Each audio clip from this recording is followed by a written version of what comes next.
अस्सलाम वालेकुम, good morning Kohinoor. मैं हूं आपकी होस्ट इरम सफ्तर। एक खूबसूरत दिन का आगाज़ हो चुका है। उम्मीद करते हैं आप सबका ये दिन बहुत अच्छे से गुजरे।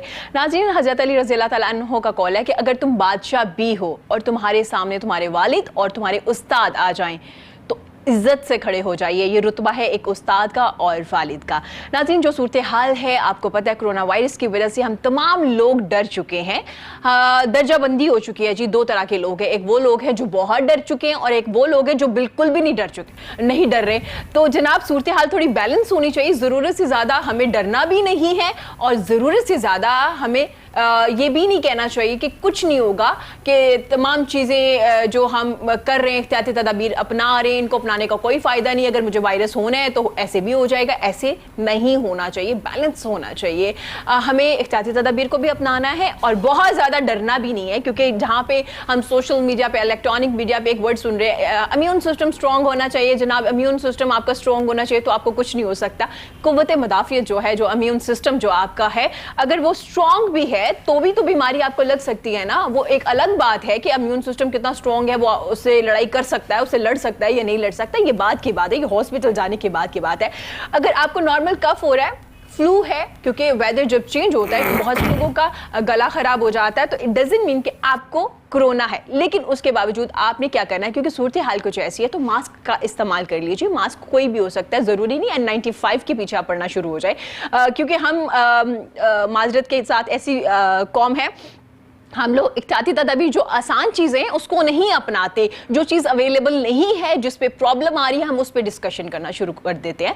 डॉक्टर्स के लिए, पैरामेडिकल स्टाफ के लिए N95 का होना ज़रूरी है। ये हॉस्पिटल में जो अमला है, वहाँ पे जो काम करें, उस वार्ड के इर्द गिर्द जो घूम रहे हैं, चल रहे हैं, फिर रहे हैं, हॉस्पिटल में किसी भी वजह से जा रहे हैं, अगर उनके पास अवेलेबल है तो वेल एंड गुड। अगर आप तमाम लोग N95 जो मास्क हैं उनका इस्तेमाल शुरू कर देंगे तो डॉक्टर्स के पास नहीं होगा, उनके पास होना ज़्यादा ज़रूरी है।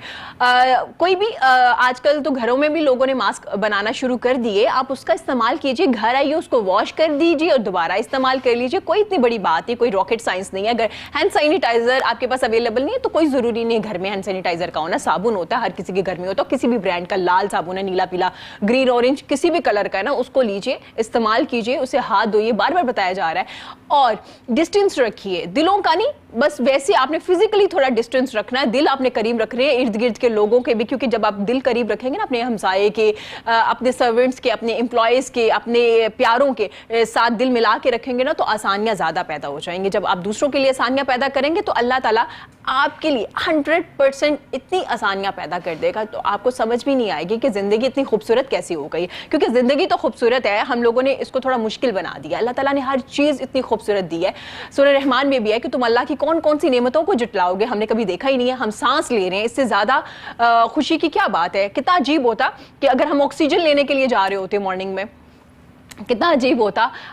हम छोटी छोटी चीज़ों जो है ना उनको इग्नोर कर देते हैं, हम बहुत प्रॉब्लम्स क्रिएट कर देते हैं। इशफाक अहमद कहते हैं कि जो प्रॉब्लम्स होती है ना वो पूरी ज़िंदगी नहीं होती, वो ज़िंदगी का एक हिस्सा होती है। अब उस एक हिस्से को लेके पूरी ज़िंदगी को स्पॉइल मत कीजिए। अल्लाह ताला ने इतनी खूबसूरत ज़िंदगी दी है, प्रॉब्लम आ चुकी है, इससे हम इनकार नहीं कर सकते कि ये नहीं है, लेकिन इसके साथ अल्लाह ने हल भी तो बता दिया ना। वैक्सीन नहीं है, इसकी वैक्सीन क्या है? एहतियाती तदाबीर, उसको अपना लीजिए, आसानियाँ हो जाएंगी आपके लिए। लॉकडाउन जो किया गया वो आप और हमारे लिए किया गया, लेकिन उसमें हमने एक दूसरे को कैसे, दूसरों का साथ कैसे देना है, दूसरों को साथ लेके कैसे चलना है, वो हम पे फ़र्ज़ है, हमारी कुछ जिम्मेदारियाँ हैं। हम लोग हमेशा राइट्स की बात करते हैं, हमने कभी हकूक़ की बात नहीं की। हम जी हुकूक की बात करते हैं, हमने कभी फ़्राइज़ की बात नहीं की। जी मेरा ये राइट्स है, ये मेरे साथ होना चाहिए। मेरे कुछ फ़्राइज़ भी हैं, इनफरादी तौर पे भी मेरे कुछ, पाकिस्तानी होने के नाते भी मेरे कुछ फ़्राइज़ है जिनको मैंने पूरा करना है। ये तमाम छोटी छोटी चीज़ें हैं जिनको हम इग्नोर कर देते हैं और फिर बाद में कहते हैं कि गवर्नमेंट कुछ नहीं करी, पाकिस्तान में तो ये होता है, लोग ऐसे हैं, फलाना ऐसा है, रिश्तेदार ऐसे हैं। जनाब, कोई ऐसा नहीं है, आप ऐसे हैं। आप यकीन कीजिए, मैंने ये छोटी छोटी चीज़ें सीखी अपने इस शो से, अपने बड़े मुअज़्ज़ज़ मेहमानों से ये चीज़ें सीखी कि किस तरह से आपने ज़िंदगी को खूबसूरत बनाना है, किस तरह से आपने खुश रहना है। हम कहते हैं जी मुझे फ़लाँ चीज़ मिलेगी तो मैं खुश होंगे। खुशी कभी किसी चीज़ पे डिपेंड नहीं करती, आप अंदर से खुश होते हैं, आप अपने पेरेंट्स को देख के खुश होते हैं, आप अपने बहन भाइयों को देख के खुश होते हैं। ये छोटी छोटी चीज़ें जिनको हम इग्नोर कर देते हैं, इनको सीखना चाहिए। मैंने भी अपने प्यारों से सीखा, अपने अजीज़ मेहमानों से सीखा, तो आप भी ये चीज़ें प्रैक्टिस कर सकते हैं हैं, क्योंकि अभी आपको घरों में टाइम मिल चुका है। अल्लाह ताला ने आपको एक मौका दिया है कि आप रिविजिट कर लीजिए कि आप कैसी जिंदगी गुजार रहे थे, जिंदगी है कैसी। इतनी फास्ट जिंदगी, भागम भाग हो रही थी, हर किसी को था कि मुझे ये करना है, मुझे वो करना है, मेरे गोल्स ये हैं। अल्लाह ताला ने कहा ये बैठे घर में और सोचें कि आप ज़िंदगी कैसे गुजार रहे हैं, क्या आप अपने प्यारों को टाइम दे रहे हैं, क्या आप अपने ज़ात को टाइम दे रहे हैं। मैंने देखा बहुत से लोगों को इस वायरस की वजह से, मैं ये नहीं कह रही हूँ कि वायरस आया सब पॉजिटिव हो गए, मैं ये कह रही हूँ इसकी वजह से अल्लाह ताला ने हमें वक्त दिया और बहुत से लोग अपने प्यारों के बड़े करीब हुए। अल्लाह के साथ हमारा जो कनेक्शन है, जो बहुत पहले से स्ट्रॉन्ग होना चाहिए था, लेकिन खैर अभी भी हो गया है। ये तमाम चीज़ें जी, एजुकेशन सिस्टम के बारे में भी आज हम बात करेंगे, डिज़ाइनिंग के बारे में भी बात करेंगे, फोटोग्राफर किस तरह से काम करते हैं। ये एक स्किल है कि तमाम लोग फोटोग्राफर बन सकते हैं। आजकल तो तमाम लोगों के पास स्मार्टफोन है, आप देखते हैं शादियों पे फोटोग्राफर भी तस्वीरें ले रहे होते हैं, हम अपने फ़ोनों में भी ले रहे होते हैं। तो किस तरह से ये लोग काम करें, कितना ज़्यादा मुश्किल हो गया है इनके लिए बेस्ट काम करना, क्योंकि कंपटीशन बहुत ज़्यादा है। इन तमाम चीज़ों के बारे में बात करेंगे। मेरे साथ मेरे बड़े प्यारे मेहमान आज मौजूद हैं। मैं वेलकम करना चाहूँगी प्रोफेसर नूरुल हक को। Welcome to the show sir, कैसे हैं आप? अल्हम्दुलिल्लाह सर, बहुत खुशी हुई आपको अपने शो में देखे, आपने अपना कीमती वक्त दिया और इस सूरत हाल में आप हमारे शो में आए हैं, आपका और भी शुक्रिया सर, बहुत शुक्रिया। Thank you very much. और जिनके साथ हमारे बड़े प्यारे मेहमान मौजूद हैं, अक्सर हमारे शो में आते हैं, जब भी आते हैं बड़ी मज़े मज़े की बातें होती हैं और बड़ा अपना एक्सपीरियंस शेयर करते हैं, रियलिटी बताते हैं, ज़िंदगी कैसे गुजारी जाती है। आज इनसे ना हम इंटरव्यू लेने की ना टिप्स भी सीखेंगे, कैसे इंटरव्यू लिया जाता है, क्योंकि अक्सर लोगों को एंकर बनने का बड़ा शौक होता है। तो पूछेंगे जनाब किस तरह से काम करते हैं हमारे एंकर्स। इसके अलावा वो डिज़ाइनर भी हैं माशाल्लाह से, फोटोग्राफर भी हैं और उनकी हॉबी भी है जी, वो अपना शो भी करते हैं रेडियो पे। मैं उनसे बात करना चाहूंगी जी। आसिम रियाज है मेरे साथ। Welcome to the show Asim, कैसे हैं आप? अल्लाह का शुक्र है, ठीक ठाक। बहुत खुश हुई सर आपको भी अपने शो में देख के। कैसे चल रहा है? क्वारंटाइन में ये काम कर रहे हैं? दोनों चीजें चल रही हैं, लेकिन जो काम हो रहा है बहुत लिमिटेड होके हो रहा है। लिमिटेड हो गया, इस बारे में बात करेंगे कि क्यों जी लिमिटेड हो गया और अब आगे फ्यूचर में क्या प्लान्स है, रमजान में क्या होने वाला है, इस बारे में भी बात करेंगे। सर, कोरोना वायरस की वजह से मैंने जिक्र किया, दो तरह के लोग हैं, या तो बहुत डर चुके हैं या बिल्कुल नहीं डरे। तो क्या सूरत हाल है, क्या कहेंगे इस बारे में? जी, बिस्मिल्लाहिर्रहमानिर्रहीम। आपने अपने इंटरव्यू में बड़ी खूबसूरत तरीके से कोरोना के डिफरेंट एस्पेक्ट को डिफ़ाइन कर दिया है। व्यूअर्स के लिए, नाजरीन के लिए, क्योंकि कोरोना इस वक्त टॉक ऑफ द टाउन बन चुका है, हॉट टॉपिक बन चुका है जी। हर एक का मौजू कोरोना है, नथिंग एल्स। तो हर एक के लिए ये भी मौका पैदा हो चुका है कि वो कम से कम कोरोना को इनटू अ रियल सेंस समझे। ठीक है। बुनियादी तौर पे कोरोना लिंक है टाइमलाइन के साथ। ठीक है। यानी हम देखते हैं कि 2020 का स्टार्ट हो रहा है, यानी 31 बियॉन्ड बिफोर 31 दिसंबर कोरोना से कोई वाकिफ़ नहीं है। जैसे ही 31 ओवर होता है और 1 जैन स्टार्ट होता है 2020, द फर्स्ट डॉन ऑफ 2020, तो पब्लिक कोरोना के नाम से वाकिफ़ होना शुरू हो जाती है। ठीक है। एंड डेज गोइंग ऑन, हर तरफ कोरोना। और अभी हम सिर्फ चौथे महीने यानी अप्रैल में हैं, यानी आपने देखा कि विद इन अप्रैल पूरी दुनिया कोरोना की लपेट में आ चुकी है। बिल्कुल, तकरीबन 200 ममालिक, 200 ममालिक ऑलमोस्ट। हाँ जी। ठीक है, तो ग्लोबल फिनोमिना बन गया। तो टाइमलाइन हमें ये समझना है कि कोरोना का ताल्लुक ये वक्त के साथ किस तरह से लिंक हुआ जी। तो बुनियादी तौर पे पहले समझने की बात यह है कि डिवाइन लैंग्वेज इज नंबर्स। रब का पूरा निज़ाम, फितरत का पूरा मैकेनिज्म ये नंबर्स के ऊपर बिल्ड हुआ है। ठीक है। आदाद। ठीक है। 1 to 9, जैसे मैंने जी थोड़ा आपको ब्रीफ कर दिया कि 2020, अब 2020 in fact is 22। 22 is a master number. ठीक है। Just go on web and just type www master numbers, so you will see, notice 11, 22 and 33. ठीक है। These are the master numbers. ठीक है। So 2020 का स्टार्टअप हो रहा है, 22 का मास्टर नंबर अपना इन्फ्लुएंस देने जा रहा है। ठीक है। अब 22 का जो अपना करेक्टर है जी, बीइंग अ कंपोजिट नंबर, ये तामीर है, कंस्ट्रक्शन है जी। तो इट्स मीन कि 2020 के अंदर तामीर का फिनोमिना ऑन रहेगा। ठीक है। अब तामीर के लिए लाजम है कि पहले से जो कमजोर ढांचा है जी, उसको गिराया जाए और फिर उसकी जगह पे नई तामीर शुरू की जाए। ठीक हो गया। तो डिवाइन डिजाइन के अंदर पहले 6 महीनों में फ्रॉम 1 जैन टू 30 जून, ये पहले वाला जो पोर्शन है इसने एक्टिवेट होना है सही। और एग्जीक्यूट होना है। ठीक है। तो हम देख रहे हैं कि इंसानी मुआशरा, पूरी इंसानियत, इवन ईच इंडिविजुअल जी, तामीर के उस प्रोसेस से गुजर रहा है सही। जो कुदरत उसको गुजारना चाह रही है, ताकि वो अगले फेज में जब जाए तो उसकी रीबिल्डिंग हो। सही, ठीक है। तो जब एक ह्यूमन बीइंग, एक इंसान इंडिविजुअल कैपेसिटी में रीबिल्ड होगा तो बुनियादी तौर पे पूरी सोसाइटी जी बिल्कुल, बिल्डअप हो जाएगी। ठीक है। इसका मतलब वो पहले से ज्यादा स्ट्रॉन्ग होगा। पहले से ज्यादा स्ट्रॉन्ग होगा। फिर इसमें देखें क्योंकि एक प्रोसेस से गुजर चुका होगा ना। यस यस, ठीक है। अच्छा, फिर तामीर का जब हम फिनोमेना डिस्कस करते हैं तो तामीर में, सोसाइटी की तामीर में सबसे पहला यूनिट फैमिली है। ठीक है।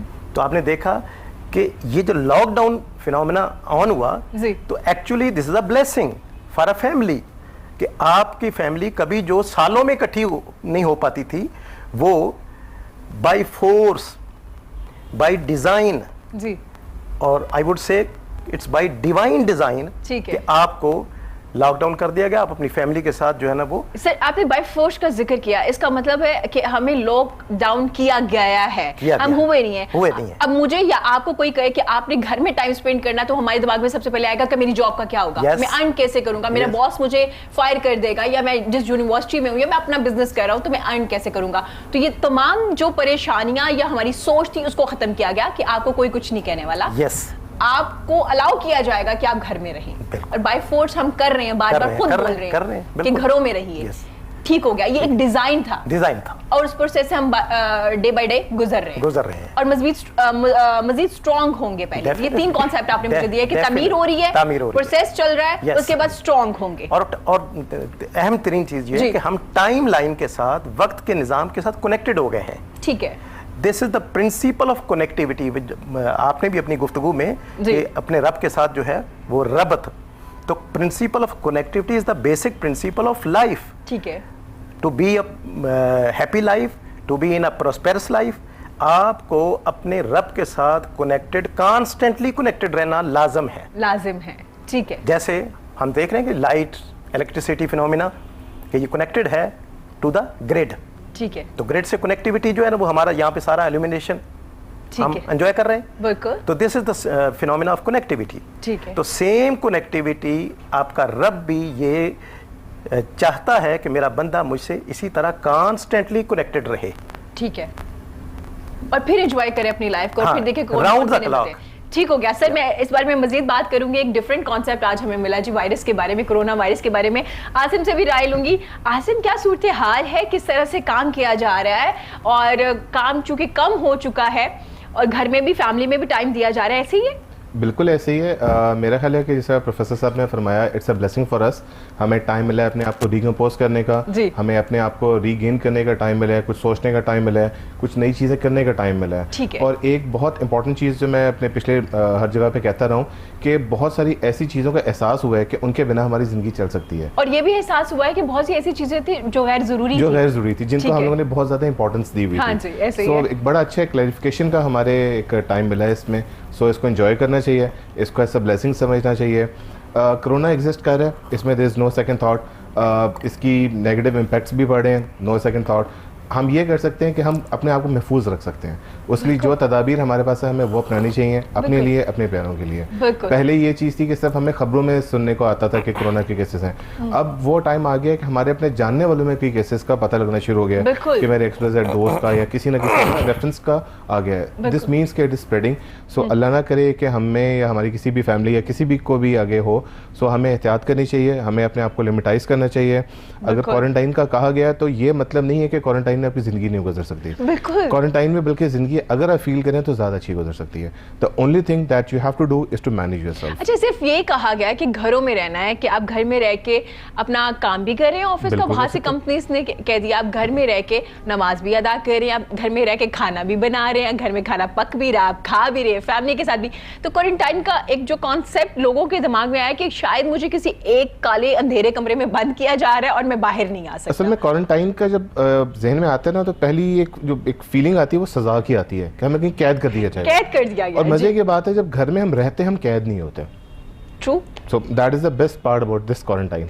ठीक हो गया। तो ऐसे मुझे बताइएगा, माशाल्लाह से फोटोग्राफर भी हैं और आपकी पिक्चर्स कमाल की होती हैं, तो आजकल तो लोगों के पास स्मार्टफोन आ गए, तो आपको नहीं लगता आपको ज़रा ज़्यादा टफ काम करना पड़ रहा है, चैलेंज ज़्यादा हो चुके हैं क्योंकि लोग तो स्मार्टफोन में इतनी ज़बरदस्त पिक्चर्स ले लेते हैं? ट्रू, चैलेंज इंक्रीज हुआ है, लेकिन इसके साथ अपॉर्चुनिटी भी इंक्रीज हुई है। अपॉर्चुनिटी इस कॉन्टेक्स्ट में कि आप हर चीज़ मोबाइल नहीं कर सकता। ट्रू। ठीक है, आपकी कुछ फैमिली पिक्चर्स हैं वो मोबाइल कर सकता है। So being a photographer this does not mean कि आपने सिर्फ वेडिंग्स ही करनी है। हाँ जी। बहुत सारे प्रोडक्ट शूट्स होते हैं, बहुत सारे थीम शूट्स होते हैं जो कि मोबाइल अभी उस तरीके से नहीं कर सकता। There is always a gap. Number 1। Number 2, photography की अगर बात करते हो तो दैट्स ऑल अबाउट लाइटिंग।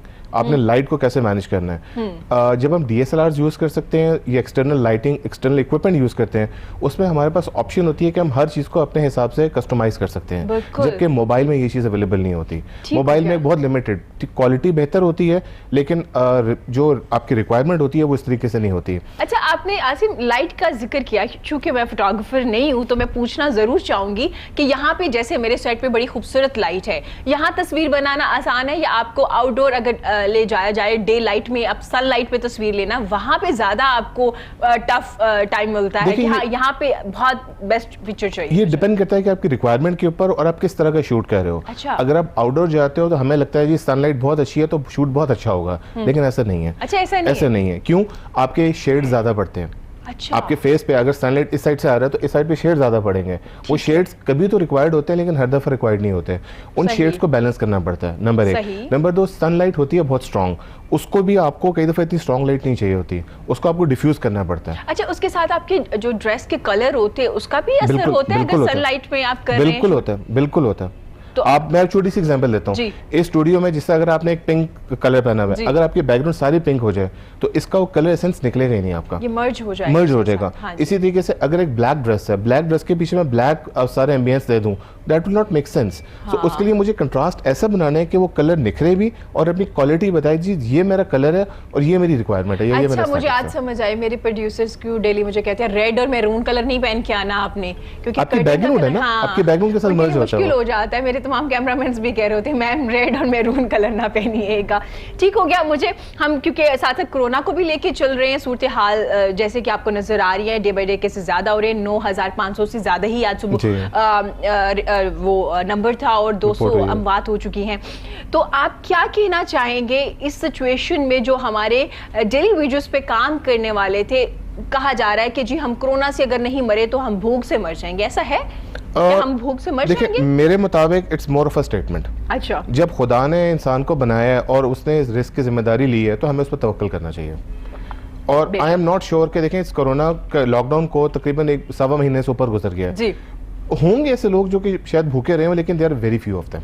बहुत, there very few of them. और अगर हम रियलिस्टिकली देखें तो या ग्राउंड रियलिटी पे देखें तो जितने लोग डेली वेजेस पे थे, क्या उनको खाना नहीं मिला?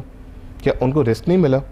थोड़ा प्लस माइनस जरूर हुआ होगा, मैं ये नहीं कहता कि बिल्कुल स्ट्रेट लाइट पे होगी, लेकिन भूखा कोई नहीं सोया होगा। अच्छा, मुझे ये लगता है कि कोरोना वायरस से पहले जो भूख का मसला था वो पहले भी था, सिर्फ कोरोना वायरस की वजह से नहीं हुआ। ठीक है, और मुझे ऐसा, ये मेरी राय है, मैं ये नहीं कह रही कि तमाम लोगों की राय है, मुझे ये लगता है कि डेली वेजेस पे जो काम करने वाले थे ना, वो कोरोना वायरस से पहले इस चीज की गारंटी नहीं है कि उनके घरों में खाना पक रहा था, इस चीज की गारंटी नहीं है कि उनको दिन में काम मिल रहा था। अभी फोकस हमने अभी किया है, कोरोना की वजह से आपके डायनामिक्स को चेंज हुए हैं। जी, डायनामिक्स बिल्कुल चेंज हुए हैं, इसमें कोई शक नहीं है, कोई शक नहीं। ठीक है, लेकिन जो ग्राउंड रियलिटी है वो पहले भी थी, वो आज भी है। सर यही सवाल मैं आपसे करना चाहूँगी जो मैंने आसिम से किया है कि जो सूरत हाल है, बार बार स्टेटमेंट दी जा रही है, कुछ सोशल मीडिया पे एक आध पिक्चर्स लगा दी जाती है कि इनके घर में खाना नहीं था, इनके फलां शख्स को ये प्रॉब्लम हो चुकी है। मैं ये नहीं कहती कि ऐसा नहीं होगा, हम तमाम लोगों तक नहीं पहुँच पाए। हमारी NGOs बहुत अच्छा काम कर रही है, हमारी यूथ बड़ा अच्छा काम कर रही है, इंडिविजुअल लोगों ने बहुत हेल्प की है जिस तक वो कर सकते थे। तो आप क्या कहना चाहेंगे ये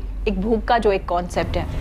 जी हमारे यहाँ कुछ नज़रियात, कुछ तसव्वुरात, कुछ माइंडसेट इस तरह से डेवलप हो चुका है कि हम फितरत से दूर हो गए हैं।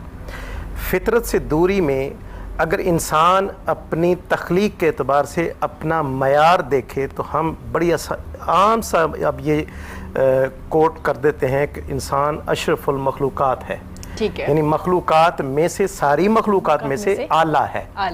अच्छा, अब इंसान ने अपने आप को अगर अपने रोज़मर्रा के जो लाइफ है उसके साइकिल में अगर प्रूव न किया कि वो वाकई अशरफ है, तो फिर ये उसके लिए कोई इम्तियाज़ और मोतबर होना बनता नहीं है। जैसे इंसान की तख्लीक जो है वो जमादात,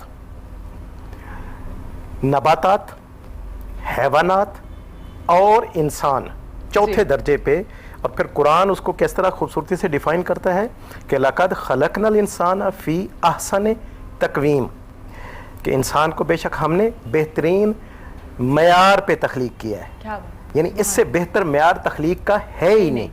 तभी तो इसी इंसान के आगे फरिश्तों को अल्लाह ने झुका दिया। बिल्कुल, इससे बड़ा और कोई क्लासिकल एग्जाम्पल हो सकती है? बिल्कुल भी नहीं। तो इंसान का जो अशरफ होने का जो एक स्टैंडर्ड है वो यही तो है कि वो अपने आप को कम से कम हैवानात से, नबातात से तो बेहतर प्रूव करे। बिल्कुल। तो जब एक चिड़िया अपने घोंसले से उड़ती है, उसको कोई पता नहीं होता कि मुझे दाना दुगना कहाँ से मिलना है, बिल्कुल, लेकिन वो अपना पेट भर के अपने बच्चों के लिए लेके आती है। बिल्कुल ऐसा है। और अगले दिन के लिए कोई स्टोर भी नहीं कर रही। ठीक है। तो ये एक हैवानात की जो फिनोमिना और जो साइकी है वो हमारे सामने रोजाना की बुनियाद के ऊपर मौजूद होती है। ठीक है। तो हमें तो अपने रोजाना के बुनियाद पे जो हमारा एटीट्यूड और बिहेवियर है उससे तो बेहतर होना चाहिए ना। बिल्कुल। जब अल्लाह ने कह दिया है कि आप अशरफुल मखलूकात हैं, हम कैसे डिनाई कर सकते हैं कि हम नहीं है। लेकिन फिर देखें, यही वो मयार जो रब ने मुतय्यन किया अपने बंदे के लिए, और उसके प्रूव में फिर फरिश्तों से सजदा भी करवा दिया जी। इसी इंसान को अब सूरह असर के अंदर अल्लाह की ज़ात पाक डिक्लेयर फरमा रहे हैं, वल असर इन्नल इंसान लफी खुस्र, कसम है ज़माने की। अब देखें यहाँ पे टाइम लाइन ज़माने को अल्लाह की ज़ात पाक बुनियाद बना रही है कि ज़माने की कसम कि इंसान खसारे में है। अब यहाँ पे उसका सारा अशरफ होने का जो है वो पूरा खुद रब ने, अब ये इसमें हमें सबक मिल रहा है कि वाई इट्स सो। फिर कुरान सूरह असर के अंदर इसी चीज़ को फिर 4 कैटेगरी में डिफाइन कर रहा है ना कि इल्लल्लाज़ीना आमनू। अब हमारे यहाँ आमनू आमतौर पे जो बताया जाता है कि वो लोग जो यानी बचेंगे कौन, एग्जेम्प्ट कौन हुए, ठीक है, मुस्तस्ना कौन ठहरे, ठीक है, वो जिनके पास ईमान होगा। सही। अब हमारे यहाँ ईमान अगर नाम है एक जाहिर का कि दाढ़ी, टोपी, लिबास, हुलिया, वज़ाकता, सारा ये नाम है, ठीक है, तो फिर हमारे यहाँ हर मोहल्ले में मस्जिद, हर मस्जिद आबाद, मुसलमान मुल्क, मेजॉरिटी प्रैक्टिसिंग मुस्लिम जी होते हुए कभी हमें डेंगू मच्छर पकड़ लेता है, ठीक है, तो अभी वायरस ने पकड़ लिया, ठीक है, तो फिर हमें सोचना है कि there is something wrong with us. इसका मतलब है हम अशरफुल मखलूकात अपने अमल से बनेंगे, अमल से बनेंगे, से नहीं बनेंगे। यही सूरह असर ने यही बताया ना, इल्लल्लाज़ीना आमनू व अमिलुस सालिहात, कि ईमान दरअसल बुनियादी तौर पे 220 वोल्टेज का नाम है, ठीक है। हम जब ये इलेक्ट्रिसिटी फिनोमिना जी, तो इसमें 220 वोल्टेज पूरे होते हैं। अगर कम है तो हम कहते हैं कि लाइट कम है, इसमें चीज़ें डैमेज होंगी और वो सारा, हाँ, तो हम मेंटेन करते हैं 220 वोल्टेज, ठीक है। तो अल्लाह की ज़ात पाक यही चाह रहे हैं अपने बंदे से कि वो अपने वोल्टेज जो है ना, रिक्वायर्ड और certain voltage, that is 220 voltage इनको मेंटेन करे रोजाना की बुनियाद पे। यही इसके लिए प्रॉब्लम हो जाएगी अगर ये चीजें कंप्लीट नहीं होंगी। जैसे हम कोई खाना बनाते हैं, अगर उसमें कोई लवाजमात आप पूरे नहीं करेंगे तो उसका टेस्ट खत्म हो जाएगा, लोग खाएंगे नहीं उसको, वेस्ट हो जाएगा। तो ये सारी चीजें इस तरह से हमें समझा दी गई है। सर, अगर अभी की सूरत हाल की बात करें, जिस तरह से आपने खूबसूरत अंदाज में हमें कुरान से एक सूरत को लेके आपने एक्सप्लेन कर दिया है, अभी की जो सूरत हाल है, क्या अभी हमारे पास वक्त है कि हम अपने आप को इस तरह से मेंटेन कर लें, इस लेवल पे आ जाए, ज़ाहरी को छोड़ के बातनी पे काम करना शुरू कर दे, अपने इनर पे काम करना शुरू कर दे, तो हम बड़े अच्छे से कम बैक कर सकते हैं? ऑफ कोर्स, बल्कि ये तो आपने खुद अपनी गुफ्तगू में भी ये इशारा दिया पहले भी कि इम्यूनिटी, यानी वायरस की इसकी वैक्सीन नहीं है, इसका ट्रीटमेंट नहीं है, तो एहतियाती तदाबीर। अब एहतियाती तदाबीर में सबसे पहले हमें अपनी इम्यूनिटी को बिल्ड करना है ना, कि बंदे की इम्यूनिटी जो है irrespective of age, irrespective of area, कि आप कहाँ के रहने वाले हैं, ज्योग्राफी तौर पे आप किस मुल्क के बाशिंदे हैं, इट्स डजंट मैटर। असल ये है कि आपकी अपनी पर्सनल इम्यूनिटी कितनी स्ट्रॉन्ग है। ठीक है। अब उसको स्ट्रॉन्ग करने के लिए ये थोड़ा सा मिसकॉन्सेप्शन हमारे यहाँ कि इम्यूनिटी मीन कि बॉडी की कोई ये कुव्वत मुदाफ़ियत, ये पार है जो कि बीमारी से को काबिल बनाती है। जी। Actually immunity is a spiritual strengthen. ठीक है। स्ट्रेंथ। ठीक है। अगर आपकी स्पिरिट फुली, जैसे मैंने पहले आपसे कि 220 वोल्टेज आप कैरी कर रहे हैं, तो आपके अंदर ये इम्यूनिटी मौजूद है, ठीक है, then you are safe and secure. ठीक हो गया, सही हो गया। सर, इस बारे में मज़ीद बात करेंगे क्योंकि साथ साथ हम अपने कारोबार के बारे में भी बात करेंगे, साथ साथ हम कोरोना वायरस को भी लेंगे। तो चूंकि आसिफ हमारे साथ मौजूद है, ये माशाल्लाह 3-4 चीज़ों में काम कर रहे हैं, तो इनके पास हर चीज़ का एक्सपीरियंस होगा, कारोबार का भी होगा, फोटोग्राफर कैसे काम कर रहे हैं, हमारे आरजे कैसे काम कर रहे हैं, हमारा बिजनेस कैसा चल रहा है। तो क्या सूरत हाल देख रहे हैं, काफ़ी डाउन जा रहा है हमारा बिजनेस लॉकडाउन की वजह से, काफ़ी काम नहीं चल रहा। माशाल्लाह से आप एक ज़बरदस्त डिज़ाइनर भी है, मेंस वेयर को आप डिज़ाइन कर रहे हैं, तो डिज़ाइनर की सूरत हाल कैसी, क्योंकि रमजान शुरू होने वाला है, ये सीजन है आप लोगों का? चीज़ें टफ हैं और नो डाउट ये अभी जल्दी सेटल डाउन होती हुई लग नहीं रही, एंड दे वुड कंटिन्यू। लेकिन हर जगह पे जहाँ पे एक चैलेंज होता है, तो that challenge is an opportunity. ठीक है। अब हमारे पास अपॉर्चुनिटी है कि हम इसको कैसे रीडिज़ाइन कर सकते हैं। ठीक है। हम लोग अपने कॉस्टिंग को, हम लोग अपने बजट्स को, अपने डिज़ाइंस को कैसे कर सकते हैं। अगर हम देखें तो हम लोग थोड़ी सी एक आर्टिफिशियल लाइफ में जा रहे थे। अगर मैं सैलून की बात करता हूँ, एक सीज़न में 2-2 4 महीने के स्पैन में 2-3 वॉल्यूम्स आने शुरू हो गए थे, which was a bit unrealistic, and that was like थोड़ा सा एक वो बहुत ज़्यादा। कि आप प्राइस पे भी थोड़ी सी बात करें। जी बिल्कुल, वॉल्यूम के साथ साथ प्राइसेस इतने ज़्यादा price is a very important, it's a very important thing. जी। ये सारी चीज़ें अब हमें रीडू करनी पड़ेंगी। अब हमें, जिसे कहते हैं ना, जैसे प्रोफेसर साहब ने भी कहा, हमें बैक टू बेसिक्स आना पड़ेगा। हमें अपनी जो मेन कोर है हमें उसके साथ आना पड़ेगा। हमने अपनी लाइफ को थोड़ा सिंपल करना पड़ेगा, हमें अपनी लाइफ को थोड़ा चैनलाइज करना पड़ेगा। कोरोना ने एक चीज़ तो हमें बहुत अच्छे से सिखा दी है कि हम फास्ट फूड के बिना जिंदा रह सकते हैं, और अल्हम्दुलिल्लाह शायद बेहतर रह सकते हैं, उससे बेहतर रह रहे हैं, हेल्दी लाइफ गुजार रहे हैं। देखिए, पिछले 1.5 महीने में हम लोगों ने ब्रांडेड कपड़े नहीं पहने, क्या हम लोग दिखना चेंज हो गए हैं? क्या हमारी बात करने का स्टाइल चेंज हो गया? बिल्कुल। क्या फ़र्क पड़ा? ये वो एक लिबास था जो हमने अपने ऊपर खुद बनाया हुआ था। सो हमें सब जरूरत है कि इस वक्त उसको थोड़ा चेंज करें। स्टेटस कॉन्शियस बिल्कुल हो गए कि मुझे अगर आज आसिम को मिलना है तो मुझे कपड़े कैसे पहनने हैं, बिल्कुल हो गए, मुझे किस ब्रांड का बैग पकड़ना चाहिए, या आसिम मेरे शो में आ रहे हैं तो क्या। अब हम मुतमईन है कहीं ना कहीं, मुझे ऐसा लगता है कि हम मुतमईन है किसी हद तक। बिल्कुल ऐसा फर्क पड़ा है, बेशक बाय फोर्स है, लेकिन है। और ये चीज़ जो अभी तक लग रहा है, this will continue, and I think it should continue. We should be simple. देखिए, डिज़ाइनर होना कोई बुरी बात नहीं है, मैं उसको बुरी बात नहीं कहता। हर बंदे का शौक है कि वो अच्छे से अच्छा लगे, लेकिन कुछ रूल्स एंड रेगुलेशंस होने चाहिए उसके साथ, उनको फॉलो भी करना चाहिए। उनको फॉलो करना चाहिए। ठीक है। अब शायद हमारे वो रूल्स डिफाइन होंगे, कुछ सेट रूल्स होंगे, कुछ अनसेट रूल्स होंगे। लाइक 10,000 का जोड़ा लेना एक सीजन के लिए, मतलब शायद इट्स नॉट रीजनेबल। शायद एक बंदे की तनख्वाह 10,000 महीने की होती है, सो आप एक सीजन के लिए एक सब जोड़ा ले लें। अच्छा, इसकी वजह से आसिम जो हमारे जैसे आज के दौर में हम बात करें, सफ़ेद पोश लोग ज़्यादा वो हो जाते हैं, तो इसमें जो हमारी क्लास है, सेकंड क्लास आती है, हाई क्लास से बाद वाली क्लास जो आती है, वो लोग middle class, thank you sir, middle class जो है वो लोग ज्यादा फंस जाते हैं, क्योंकि वो लोग उनको भी फॉलो करना चाहते हैं, वो मेंटेन भी रखना चाहते हैं अपना, और 10,000 का लोन का जोड़ा लेके फिर हम वो वाले लोग हैं जो एक बार ही पहनते हैं, हम चाहते हैं कि दूसरी बार वो लोग देख ना ले मेरा जोड़ा। ट्रू। अच्छा, मैं आपको मजे की बात बताऊं, जिससे मैंने आपको कहा कि जहाँ पे चैलेंज होता है अपॉर्चुनिटी भी होती है। सो लकीली जो मिडिल क्लास है इससे ज्यादा फायदा उठाया है इस ब्रांड। अच्छा, फायदा उठाया जी, कैसे? अच्छा, कैसे? रेप्लिकास आप देखें, रेप्लिकास की क्या प्राइस है इस वक्त? जी 2500, 3000।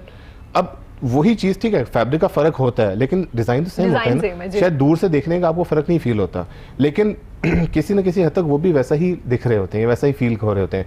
और अगर आप सेल्स की बात करें तो जो रेप्लिका की सेल्स है वो शायद ओरिजिनल से ज्यादा है। ठीक हो ओरिजिनल से ज्यादा है। अच्छा, रेप्लिकास जैसे आप जिक्र करें, जैसे लॉन अभी आ जाएगी, आ भी चुकी है मार्केट में, लेकिन मार्केट चूंकि बंद है इसलिए मिल नहीं रही लोगों को, ऑनलाइन लोगों ने काफी चीजें खरीदना शुरू की हुई है।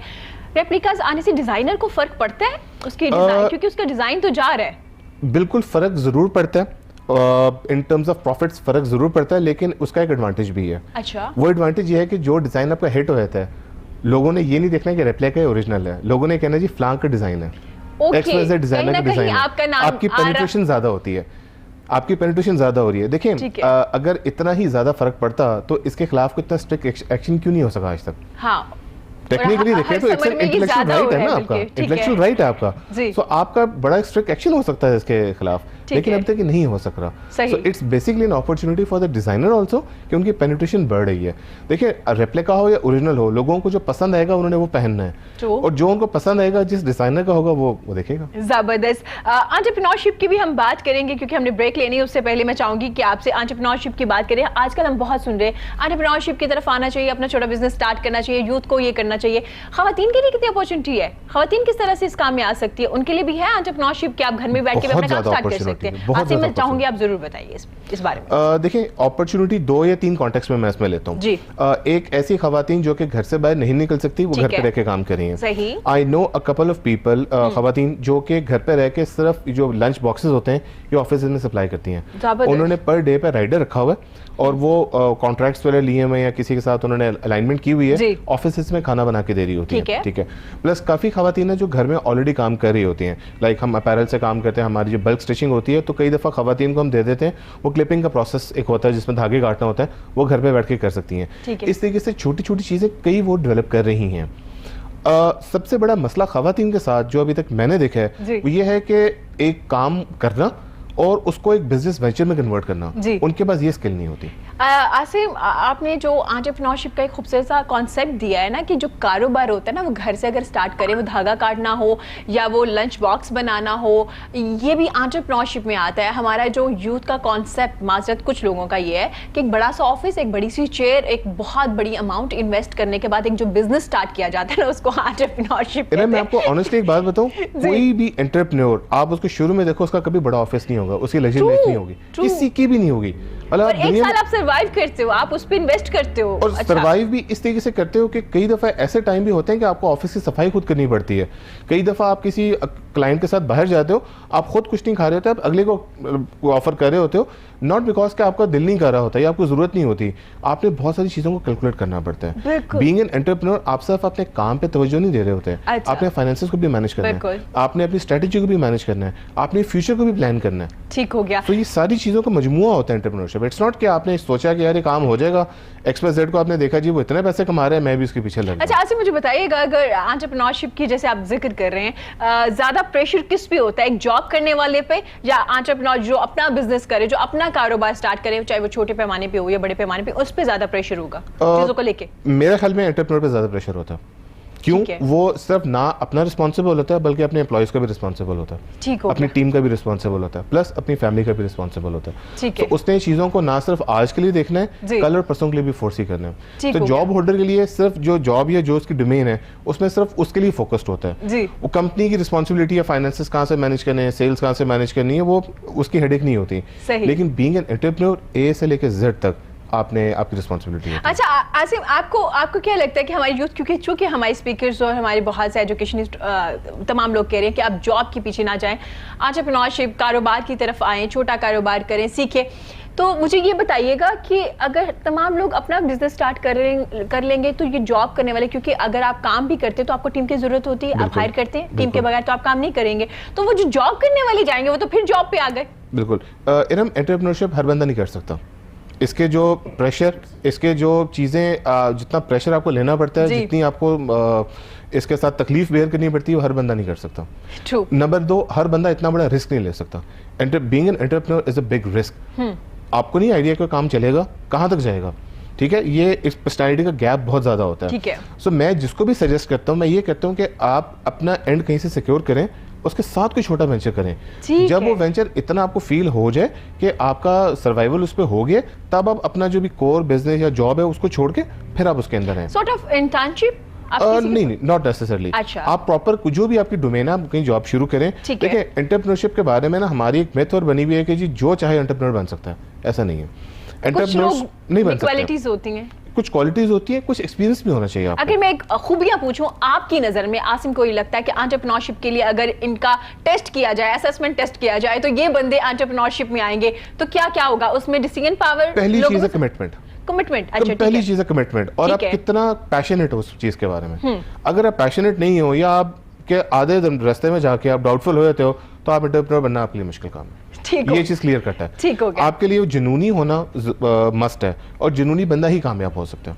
क्योंकि अगर आप ये सोचते हो ना कि यार अच्छा चलेगा तो मैं चला लूंगा, नहीं तो मैं कुछ और कर लूंगा, वो बंदा सक्सेसफुल होना थोड़ा सा मुश्किल है। कमिटमेंट आपने मुझे एक कमिटमेंट, और उसके बाद डिसीजन पावर। डिसीजन आपने यहाँ से लेना, यहाँ से नहीं लेना।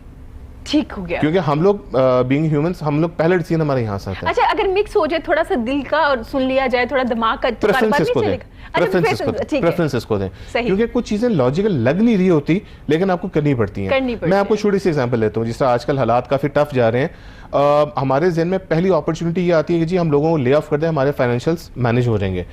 ये करना सबसे मुश्किल काम होता है। बिल्कुल ठीक है।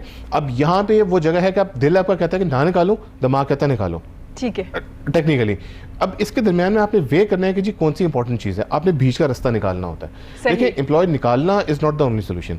अब मैंने कई ऐसे कंपनीज में लोगों के साथ देखा है जिन्होंने स्ट्रैटेजी की है कि यार आप लोग घर से काम कर रहे हो, हम आपकी जो पे है उसको 30% या 35% से कॉम्प्रोमाइज कर रहे हैं। जबकि काम तो कर रहे हैं, काम कर रहे हैं या नहीं भी कर रहे हैं। अगर नहीं भी कर रहे, सपोज एक एसेट तो है ना कंपनी का, तो इसमें देखें it's a win win situation for the company also, for the employ also. Employ की कमिटमेंट उस कंपनी के साथ ज्यादा होती है ऐसे टाइम के अंदर, ऐसे में ज्यादा होती है, और कंपनी को भी बेनिफिट होता है कि उसके फाइनेंशियल्स इस टफ पीरियड में मैनेज हो जाते हैं। अच्छा ठीक है, तो क्या विन विन सिचुएशन बन सकती है अभी के सूरत हाल में? जो लोग काम कर रहे हैं, हमारे टीचर्स के लिए थोड़ा मसला आया हुआ था, मैं सर की भी राय लेना चाहूंगी कि असातिज़ा कराम की सैलरीज या तो कम कर दी जाए या ना दी जाए या कुछ तरह से डेफर कर लिया जाए, क्या सूरत हाल होनी चाहिए? आसिम, मैं आपकी भी राय लूंगी इस बारे में। देखिए इरम, मैं इसमें सबसे पहले ये कहता हूँ कि ये डिपेंड करता है कि आप कितने प्रोफेशनल हो और आपके अंदर कितना जज्बा है काम करने का। ठीक है। अगर तो आप प्रॉपर काम करना चाहते हो, इस टाइम को आप स्ट्रेटेजी मेकिंग के लिए, आप कोर्स डेवलपमेंट के लिए यूज कर सकते हो। सही, ठीक है। कोर्स डेवलपमेंट आप आज के लिए भी कर सकते हो, अगले 5 सालों का इक्विपमेंट डेवलप करवा सकते हो उनके साथ। ले ऑफ कर देना सब इज द इजीएस्ट थिंग, लेकिन उसके बाद दोबारा नए एम्प्लॉय हायर करना, उसको अपने कल्चर में इंडल्ज करना, उसको अपने मुताबिक लेके आना, it's a time and it's a cost, plus it's a big risk. So उस रिस्क को अगर आपने लॉन्ग टर्म चलना है तो आप फाइनेंशियल्स को इतना नहीं देखोगे, आप रिस्क को ज्यादा कैलकुलेट करोगे। कुछ इस तरह का मामला तय कर लीजिए कि फायदा उसको भी हो जाए, नुकसान आपको भी ना हो। ठीक हो गया। बड़ी जबरदस्त आज उन्होंने कॉन्सेप्ट बताया जी एंटरप्रेन्योरशिप के, कि किस तरह से काम कर सकते हैं, और एंटरप्रेन्योरशिप का ये सबसे बड़ा कॉन्सेप्ट है वो ये क्लियर किया है कि जनाब छोटे से जब काम शुरू करते हैं ना, तो आप अपने ऑफिस बॉय भी खुद होते हैं, बॉस भी आप खुद होते हैं, एम्प्लॉय भी आप खुद होते हैं, स्वीपर भी आप खुद होते हैं, तमाम चीजें आप खुद कर रहे हो। देखिए एंटरप्रेन्योरशिप की ना मैं एक चीज कहता हूँ कि एक रेडी वाला भी एंटरप्रेन्योर है, ठीक है, एक किराने स्टोर वाला भी एंटरप्रेन्योर है, एक हजाम भी एंटरप्रेन्योर है, एक पार्लर भी एंटरप्रेन्योर है, ठीक है, और एवरीवन इज अर्निंग मनी। अगर आप ग्रोसरी की बात करते हो तो तकरीबन 35-40% का मार्जिन है इसके अंदर, एवरेज 30% का मार्जिन निकलता है, which is not a bad margin. आप एक हार्डवेयर की दुकान खोल के बैठ जाओ, आप सैनिटरी की दुकान खोल के बैठ जाओ, 35-40% इसके अंदर मार्जिन है। कुछ भी नहीं है, आप एक सैलून बना के बैठ जाओ, ठीक हो गया। सैलून की रिक्वायरमेंट नहीं है आपके पास, आपने खुद काम करना है वहाँ पे, आप अपने साथ लोगों को और ट्रेन आपने देखना कि आपके इर्द गिर्द किस चीज की जरूरत है, मार्केट में किस चीज की वैल्यू है। ये नहीं करना कि अगर किसी को बहुत ज्यादा प्रॉफिट हो रहा है ना उसको देख आप कारोबार शुरू कर ले, क्योंकि जैसे उन्होंने जिक्र किया कि हर बंदे में क्वालिटी नहीं होती कि वो अपना काम शुरू करे, क्योंकि डिसीजन पावर की आपने बात की, कमिटमेंट की बात की, तो कुछ लोग ऐसे होते हैं। सर क्या हम लोग, हमारी यूथ जो है, क्योंकि हम यूथ का बड़ा जिक्र करते हैं, 60% हमारी यूथ है, कमिटमेंट उसमें है, डिसीजन पावर है, अपने लिए फैसले कर सकती है हमारी यूथ? जी इरम, एक्चुअली हमारे यहाँ यूथ का जो सबसे बड़ा इशू है जी, वो यूथ का टू अंडरस्टैंड देमसेल्फ। ठीक है, अपने आप को नहीं समझ पाते। ठीक है सर, फिर से खुद ही की बात कर रहे हैं आप? जी, ये बुनियाद है ना। यानी इसको मैं इस तरह से डिफाइन कर देता हूँ कि इवन हर इंसान जी वो अपनी ज़ात में यकता है। ठीक है, यानी उस जैसा पहले पैदा हुआ नहीं और आगे कभी होना नहीं।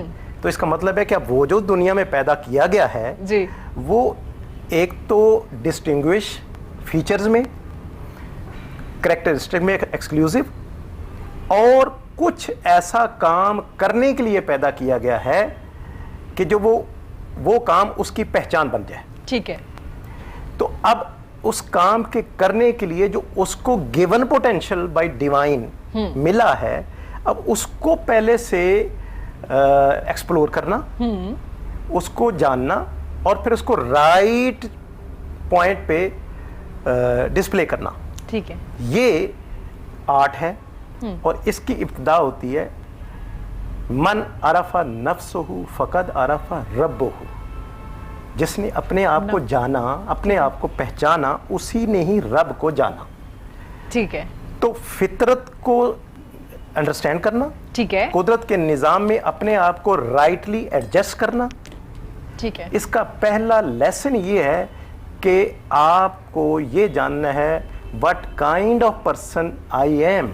Discover yourself Yes. वाला एक कॉन्सेप्ट वो है, वो पहले अपने ऊपर अप्लाई कीजिए कि मैं क्या हूँ, Yes. मैं कैसे रहना चाहता हूँ, Yes. मेरी सोच क्या है, मेरी फीलिंग्स क्या है, मैं कहाँ सर्वाइव करना चाहता हूँ, और मेरे भी पोटेंशियल कितना है, क्या मैं आया ये काम कर भी सकता हूँ या नहीं। हाँ. जो कि हमारे यहाँ कॉन्सेप्ट है कि ऐसा कुछ नहीं होता कि आप कुछ नहीं कर सकते। नहीं, ये इसलिए होता है कि हमारे यहाँ जो बेसिक थीम है टू अंडरस्टैंड हिमसेल्फ, ठीक है, मी सेल्फ, जी, वो ये है कि आपने अपने आप पे कभी गौर ही नहीं किया।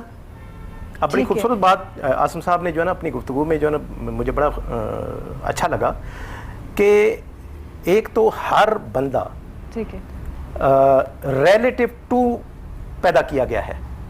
यानी उसकी जो तबीयत है, उसका जो एप्टीट्यूड है, उसका जो टेम्परामेंट है, वो हर कुछ काम नहीं कर सकता। वो एक सर्टन एरिया में एक पर्टिकुलर जॉब वो करने का अहल है, उसके अंदर उसका टैलेंट, उसका वो हर किसी की अपनी अपनी जिम्मेदारियां बना दी गई हैं। अपना बिल्कुल ठीक है। यही तो ब्यूटी ऑफ लाइफ है कि जिंदगी में अब बार्बर जो है, अब हर कोई बार्बर तो नहीं बन सकता, बिल्कुल ठीक है ना, लेकिन वो बार्बर जो है ना वो अपनी जगह पे मुतमईन होता है कि मैं और उसका काम कोई कर नहीं सकता। ठीक है। तो इसी तरह जॉब ओरिएंटेशन जो है ना ये एक डिवाइन डिवीजन है जो बांट दिया गया है। सर इसका मतलब है कि आप तमाम लोग एक जैसे नहीं हो सकते, एक जैसा काम नहीं कर सकते। जब अल्लाह ताला ने इतनी मखलूक पैदा की है तो हमारी थंब प्रिंट एक जैसे नहीं, तो फिर हमारी नेचर, हमारा सोचने की सलाहियत, रहने की भी कैसे हो सकती है? अब ये कभी नहीं होता कि एक डॉक्टर का बेटा डॉक्टर ही बनेगा, ठीक है। अब डॉक्टर का बेटा जो है ना वो आर्टिस्ट बन रहा है, ठीक है, वो ड्रामा कर रहा है, ठीक है, ठीक है। तो यानी जो उसके अंदर जो टेम्परामेंट बिल्ड किया गया है बाय डिवाइन डिजाइन, तो वो उसने इज़हार करना है। अगर माँ बाप जैसे हमारे यहाँ फिनोमेना बना, हमने बेटे को डॉक्टर बनाना है, हमने बेटे को इंजीनियर बनाना है, हमने पर्टिकुलर एक जॉब पे इसको भेजना है, तो अब वो बच्चे का जो अपना टैलेंट है वो तो उसको किसी दूसरी तरफ लेके जा रहा है, ठीक है। तो वो फिर बगावत होगी ना जी। वो जब बड़ा होगा, पहले तो चलो छोटी क्लासेस में आपने उसको जो ना वो उंगली पकड़ के डाला, वो डल गया, ठीक है, लेकिन जैसे ही वो बड़ा हुआ, उसका शऊर जो है ना बिल्ड हुआ, तो अब वो जो है ना वो फिर रिबेल करेगा, सही, ठीक है। तो वो आप फिर जो है ना वो आपकी तवक्कुआत पूरी नहीं हो रही होगी, जी हमारा उस पर नहीं चल रहा जैसे हम चाह रहे हैं, तो आप लिबर्टी दें। उसका जो टेम्परामेंट है, मेन पेरेंट आप जाने पहचाने अपने बच्चों का टैलेंट खुद पहले जाने, ठीक है, तो फिर उस साइड पे उनको हेल्प आउट करें, ना कि आप उसको उंगली पकड़ के चलाएं। सर ने कॉन्सेप्ट दिया जी, डिस्कवर योरसेल्फ। पहले तो आप अपने आप को डिस्कवर कर लीजिए, अपने आप को पहचान लीजिए कि आप क्या करना चाहते हैं। तो ये रूल भी अप्लाई होता है? बिल्कुल, बहुत मैंडेटरी रूल है। आपको अपनी स्ट्रेंथ्स के नहीं पता तो आपने करना है क्या चाहता है। ठीक है, अपने बारे में जानेंगे तो कुछ करेंगे ना। अच्छा आसिम, कौन आके बताएगा? हमें खुद जाना पड़ेगा या हमारी स्पीकर्स हैं माशाल्लाह से जो इतना जबरदस्त काम कर रहे हैं, हमारी टीचर्स हैं, वो आके आपको बताएंगे? या किसी हद तक एक रोल होता है आपके टीचर का भी, आपके पेरेंट्स का भी, या आपको खुद पे काम करना पड़ेगा? आपसे बेहतर आपको खुद को कोई नहीं जान सकता। ठीक है, ठीक है, अगर आपसे बेहतर कोई जान सकता है तो आपकी माँ है, इसके अलावा कोई नहीं जान सकता। इसके अलावा कोई नहीं जान। लोग आपको गाइड जरूर कर सकते हैं गिवन इन द डायनेमिक्स जो वो देख रहे हैं, लेकिन आप जरूरी नहीं कि आप वही दिख रहे हो जो आप अंदर से भी हैं। ठीक है, सो टीचर्स की बात करते हो या लोगों की बात करते हो, लोग आपको उस हद तक बता सकते हैं जिस हद तक वो आपको देख रहे हैं। ठीक है, ठीक है, 100% कोई भी नहीं बता सकता। सही। सो ये बेसिकली आपका it's a self catharsis process, जिसमें यू शुड नो कि जी मेरी स्ट्रेंथ्स क्या है, मैं क्या कर सकता हूँ, मेरा एम क्या है। अगर मेरे अंदर कोई कुछ करने की ख्वाहिश है तो मेरा पैशन कितना है उसके अंदर, मैं किस हद तक जा सकता हूँ उसको लेकर। सही। अगर आपके अंदर वो कमिटमेंट या वो कंपैशन नहीं है, फिर आप कुछ भी नहीं कर सकते। इसका मतलब है आप कोई फील्ड चूज करें, अपनी स्टडी से रिलेटेड हो, अपना कारोबार हो, पहले आप बैठ के सोचिए कि आया मैं ये कर सकता हूँ, या मेरा एटीट्यूड या मेरी अंदर ये जो सलाहियत है वो ये है भी है या नहीं है, देन आप डिसाइड कीजिए ये चीज़। इसके अलावा मैं हर बंदे को ये जरूर कहता हूँ कि आपने जो भी काम करना है पहले उसमें या इंटर्नशिप करें, घुसें, किसी के साथ अटैच होकर देखें कि जो चीज़ दूर से लग रही है अंदर से है भी कि नहीं। ट्रू। क्योंकि मोस्टली ऐसा होता है कि हम बड़ा फैसिनेट होते हैं जी, हम लोगों ने दुकान पे जाके खोलेंगे बैठेंगे, ऑफिस जाके खोलेंगे बैठेंगे तो काम करेंगे, उसके अंदर के प्रेशर्स क्या हैं, उसकी बैकएंड स्टोरी क्या होती है। जब तक आपको वो नहीं पता होगा, आपको उस प्रोसेस का 70-80% आप नहीं समझेंगे, तब तक आप काम नहीं कर सकते। ठीक हो गया कि प्रेशर क्या है, स्ट्रेस मैनेजमेंट क्या है, डिसीजन कैसे लेने, ये तमाम चीजें जो आप इंटर्नशिप में या किसी भी काम में किसी के साथ अटैच होके आप उसमें जॉब करके उस डोमेन में अगर आपका प्लान है उसमें करने का, तो उसके बाद आप सीखें। उसके बाद तो आसिम ने डिजाइनिंग करने से पहले ये सब सोचा? जी, I was attached with someone, एक ब्रांड के साथ मैं थोड़ी देर अटैच रहा हूँ। एज वो मेरे रिलेटिव भी थे, कुछ मैं एज अ फ्रीलांसर कह लें उनके साथ अटैच रहा हूँ, कुछ मैंने चीज़ें ली हैं, कुछ मैंने प्रोसेस को ओन की है, वहाँ पे कुछ चीज़ें मैंने करके देखी हैं। उसके बाद फिर मैंने कहा नहीं यार, इसमें एक फॉर्मल एजुकेशन की रिक्वायरमेंट है, वो करने के बाद फिर मैं प्रॉपर। इसका मतलब है डिजाइनर को डिजाइनिंग पढ़ना भी जरूरी है। डेफिनेटली, सेंस तो होनी चाहिए ना। आपको फैब्रिक्स के नहीं पता, आपको उनके कॉम्बिनेशंस के नहीं पता। अब सपोज जैसे हम लोग हैं मेंस अपैरल में, अब मेंस अपैरल में आपका जो कॉलर है शर्ट का, that is one of the key things. अब कॉलर के डायनेमिक्स क्या हैं, इसकी कॉम्पोजिशन कैसे होती है, किस जगह पे क्या चीज़ यूज़ करनी है, आपको इसका पता ही नहीं है। सिर्फ ये नहीं हो सकता कि मैं आपको बता दूं कि यार रेड के साथ ग्रीन लगा लें, ग्रीन के साथ वाइट लगा लें, वाइट के साथ येलो लगा लें। आसिम, मुझे ऐसा लगता है कि डिजाइनर के लिए सबसे टफ काम होता है मर्द हजरात के लिए डिजाइन करना, क्योंकि खवातीन तो तमाम कलर पहनती हैं, 7 कलर्स ही पहन लेती हैं जो अच्छा लग रहा हो। आदमी थोड़े सिलेक्टिव होते हैं कि मैं जी जॉब पे जा रहा हूँ, मुझे ये कलर नहीं पहना, 3-4 कलर होते हैं, व्हाइट, डार्क ब्लू है, ब्लैक है। ऐसा नहीं, मुश्किल होता जरूर है। अच्छा, मुश्किल होता जरूर है जी, बिल्कुल ठीक है, मुश्किल होता जरूर है, लेकिन ऐसा नहीं है कि सिर्फ 3-4 कलर्स। वही देयर वाज अ टाइम जब ये 3-4 कलर्स ही चलते थे। ठीक है, अब ट्रेंड बहुत चेंज हो चुका होगा। अच्छा, अब लोग पहनते हैं, लोग कॉम्बिनेशंस के लिए जाते हैं, और लोगों की अपनी सेंस बहुत डेवलप हो गई है। ठीक है, फर्क ये है कि आपके जो एक्सेसरीज मैं उनको कहता हूँ, जो खवातीन की एक्सेसरीज और मर्दों की एक्सेसरीज कंपैरेटिवली डिफरेंट है, कंपैरेटिवली कम है। मर्दों के एक्सेसरीज की अगर बात करते हैं, आपके पास टाई आ सकती है, आपके पास पॉकेट स्क्वायर आ सकता है, कफलिंग्स आ सकते हैं, वॉच आ सकती है। बहुत ज़्यादा हो गया, आपने टाई क्लिप लगा लिया, इससे ज़्यादा एक्सेसरीज नॉर्मली नहीं होती आपके पास, कंपैरेटिवली खवातीन के पास ज़्यादा है। सो आपकी उसकी सिलेक्शन, उसका कम्बिनेशन और उसका यूज़ कैसे करना है आपने, वो मैटर करता है। हर जगह पे आप सारी चीज़ें लगा के नहीं आ सकते। बहुत शुक्रिया आसिम, आपके कीमती वक्त का, आपने इतना अच्छा गुफ्तगू की और बड़ा ज़बरदस्त अपना एक्सपीरियंस भी हमारे साथ शेयर किया है। नाज़रीन, यहाँ वक्त हुआ एक ब्रेक, ब्रेक के बाद हमें हमारी नई गेस्ट भी ज्वाइन करेंगे। हाजिर होते हैं एक ब्रेक के बाद, हमारे साथ रहिएगा।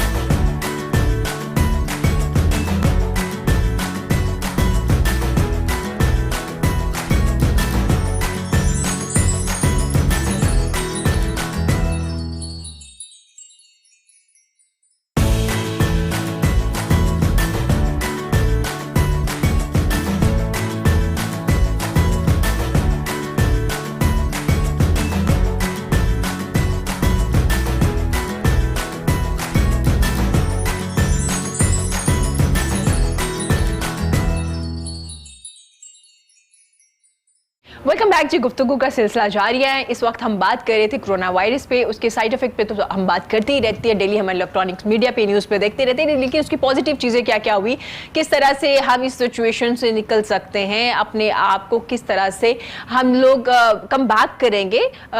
एक प्रॉपर सर ने जिक्र किया था, तामीर के बाद एक प्रॉपर चीज़ें होने वाली है, आप एक प्रॉपर इंसान और ह्यूमन बीइंग और किस तरह से काम करने वाले लोग बनने वाले हैं, क्योंकि ये प्रोसेस चल रहा है और वो थोड़ा पेनफुल होता है किसी भी चीज़ का जो प्रोसेस होता है। जी, ब्रेक के बाद हमें ज्वाइन किया है सैयदा ज़ैनब अब्बास ने। मैं वेलकम करना चाहूँगी। सैयदा ज़ैनब, कैसी हैं आप? Thank you, I am fine. बहुत अच्छा लगा जब यंगस्टर हमारे शो में आते हैं ना। सर आप भी यंग है, मैं वो नहीं कहने वाली कि आप नहीं है। यंगस्टर जब आती है और बड़ी खुशी हो रही होती है जब वो अपने कॉन्सेप्ट और अपने आइडियाज़ बता रहे होते हैं। तो माशाल्लाह से आप इवेंट मैनेजमेंट पे काम कर रही थी ये लॉकडाउन से पहले। तो पहले तो मैं सूरत हाल पूछना चाहूँगी, कोरोना वायरस की, क्वारंटाइन किया, खुद को घरों में रही या नहीं काम कर रही हैं?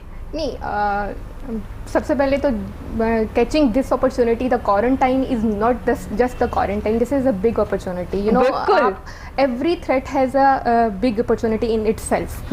तो for the females I personally think that कि ये एक ऐसा टाइम है जिसमें आप सेल्फ एक्सप्लोरेशन की तरफ इतने अच्छे तरीके से जा सकते हो जो कि आप यूजुअल रूटीन में नहीं जाते। ठीक है। और उसी सेल्फ एक्सप्लोरेशन में आप इस चेंज, ये जो चेंज अगर हो रहा है all over the world, all over the universe, उसी टाइम पीरियड में आप अपने सेल्फ एक्सप्लोरेशन के दौरान आप अपने उन पोटेंशियल को फाइंड आउट करते हो और नई फर्दर अपॉर्चुनिटीज़ को फाइंड आउट करते हो, कैसे उसको लेके चलना है, कैसे उसको आपने एडजस्ट करना है, वो सब फाइंड आउट करते हो। जहाँ तक मेरा सवाल है, इस क्वारंटाइन में I definitely I limited myself to my home, but virtually I connected with the whole world. So अब तो बहुत ज़्यादा चीज़ें हमारे पास अवेलेबल हैं, the plenty of the things to do right now due to this internet and due to the different you know social media platforms, technology, net, ये Zoom, ये वीडियो कॉल्स, ये तमाम चीज़ें पहले भी हमारे पास अवेलेबल थी, लेकिन मौका भी हमें मिला है कि इसको यूज़ कैसे करना है, अपने काम को लेके, बिजनेस को लेके, ऑफिस मीटिंग को लेके इस्तेमाल करने का वक्त अभी आया। पहले हम इस्तेमाल कर रहे थे लेकिन वो पर्सनल चीज़ों के लिए यूज़ कर रहे थे। मैं वही बात कर रही हूँ कि सेल्फ एक्सप्लोरेशन का सही टाइम है अभी, और अभी एक्चुअली मौका भी अभी मिला है, और दूसरा ये कि आपके पास फर्दर एवेन्यूज़ खुले हैं। उन एवेन्यूज़ को आपने कैसे अपने साथ एडजस्ट करना है, रादर कि आप इस चीज़ पे फोकस करें कोरोना आ गया, नेगेटिविटी चीज़ें हैं, डाउनवर्ड चला गया एंड दे आर, मतलब दुनिया ख़त्म होने वाली है, या everything is on the disaster side. अगर आप सिर्फ ये चीज़ इसको एक साइड पे रखते हो, भाई ये तो एक फैक्ट्स है सो है, बट अगर आप इसके साथ साथ ये देखें कि what are the other things to do for the positively, आप मैं यहाँ पे बात करूँ कि चेंज मैनेजमेंट की। जी, the universe is going to be changed on a very large scale, and but यहाँ पे personally and individually how you can involve and how you can personally change yourself individually, that will gonna help you to the world eventually। ठीक है। तो major thing यही है कि आप अपने आप को फर्दर डिफरेंट एवेन्यूज को फाइंड आउट करो। ठीक है, इसमें आपने अपॉर्चुनिटीज़ की बात की है, वहीं पे बात की जाती है इकोनॉमी यहाँ जाएगी, ना सिर्फ पाकिस्तान की बल्कि दूसरे तमाम कंट्रीज़ के बीच जहाँ पे ये वायरस है, लेकिन आपने जिक्र किया अपॉर्चुनिटीज़ बहुत ज़्यादा है, पहले से ज़्यादा हो गई, और हमारे जैसे मुल्क में जहाँ पे पहले हम थोड़ा सर्वाइव कर रहे थे, मुश्किलात में थे, यहाँ पे अपॉर्चुनिटीज़ यूथ के लिए भी बहुत ज़्यादा हुई। डेफिनेटली मैं अपॉर्चुनिटीज़ ज़्यादा होने पे बिलीव नहीं करती हूँ, मैं अपॉर्चुनिटीज़ क्रिएट करने पे ठीक है। ये वो टाइम है जिसपे आपने अपॉर्चुनिटीज़ क्रिएट करनी है। ठीक है। आप अब देखें क्वारंटाइन में आप बहुत सारे business setup, even new setups create कर सकते हो।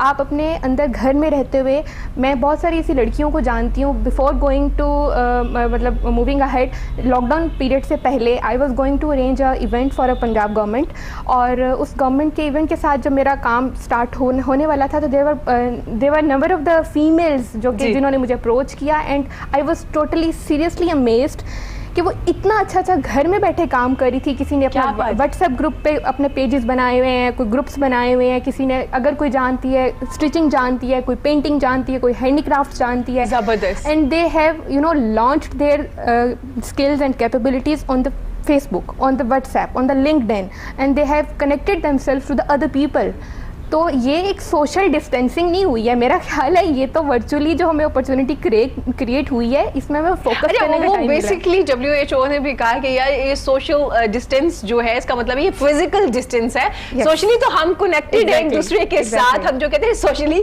हम लोग हर वक्त वीडियो कॉल्स पे भी हर चीज भी करें। आपने अपॉर्चुनिटीज की बात की सईदा ज़हरा, मैं इस बारे में आपसे बात भी करूंगी। सर यूथ की बात की जाए, क्योंकि हम बार बार यूथ को लेके आते हैं, हम चाहते हैं जी हमारे जो शाहीन है वो बड़ा काम करने वाले हैं। सर क्या सूरत हाल देख रही हैं, क्या काम करें, कितने एक्टिव हैं हमारी यूथ इस सिचुएशन में? हाँ, इस सिचुएशन में इरम हमारे लिए तो जैसे अभी सईदा ज़ैनब ने भी बड़ी खूबसूरत तरीके से इसको डिफ़ाइन कर दिया कि अपॉर्चुनिटीज़ क्रिएट करने का मौका मिल रहा है। बिल्कुल, अपॉर्चुनिटीज़ ऑलवेज देयर। सर ये पहली वाली बात होगी जो आपने पहले कहा कि जी रिविजिट कर लीजिए, देख लीजिए क्या करना है आपने। तो अब इसमें जो हमें एक लेसन मिल रहा है ना, वो है टाइम मैनेजमेंट का। टाइम मैनेजमेंट, ठीक है। यानी अब कुदरत ने हमें अपने टाइम को, जो कि मोस्ट वैल्यूड एंटिटी है आपके पास, इससे बढ़ के और कोई दौलत नहीं है, उसको पहले हमारे यूथ जो थे वो रैंडमली और बेसलेस तरीके पे चीज़ों को लेके चल रहे होते थे, प्लान कर रहे थे, अपना वक्त ज़ाया कर रहे होते थे। तो अब उसमें अब एहसास पैदा हो गया है कि अपने वक्त को बेहतर किसी वेंचर में इन्वेस्ट करें, ठीक है, और कोई अपने आप को वैल्यूड करें। तो अपने टाइम की टाइम मैनेजमेंट हमें इस कोरोना वाले सिनारियो में फितरत ने और कुदरत ने सीखने का मौका भी दे दिया और मौके पैदा कर दिए। ठीक हो गया, सही हो गया। हाँ। सर अब हम बात करें, क्योंकि अब डिजिटल मीडिया की हमने बात करी, तो उसके साथ साथ मैं आपसे भी सवाल करूंगी। ऑनलाइन सिस्टम हो गया, ऑनलाइन पहले भी ऑलरेडी कोर्सेज थे, लोग पाकिस्तान में बैठे हुए अमेरिका में किसी भी यूनिवर्सिटी में बैरून मुल्क में कोर्स बाय कर लेते थे और वो पढ़ना शुरू करते थे। लेकिन अब ये आम हो गया, घरों में आप लोगों को कह दिया गया जी क्लास घर में होगी। तो क्या सूरत हाल देख रही, एक अच्छा डिसीजन है इस सिचुएशन के लिहाज से, ये कंटिन्यू रखेंगे हम इस चीज को? नहीं, हम ना भी रखें, बाय डिवाइन डिजाइन जी we are bound to maintain it. ठीक है, इसलिए कि ये वॉइस ऑफ द टाइम है, ठीक है, वक्त की आवाज है। सही, वक्त ने आपको, अब कनेक्टिविटी का अब देखें ना, हमारे यहाँ पहले ही बहुत सारा डिजिटलाइज हो गया था, बैंकिंग सारा आपका डिजिटल पे आ गया था। तो अब उसमें ये वक्त हमें इस बात का मौका प्रोवाइड कर रहा है कि हम अपने आप को मोर एफिशिएंट कर लें।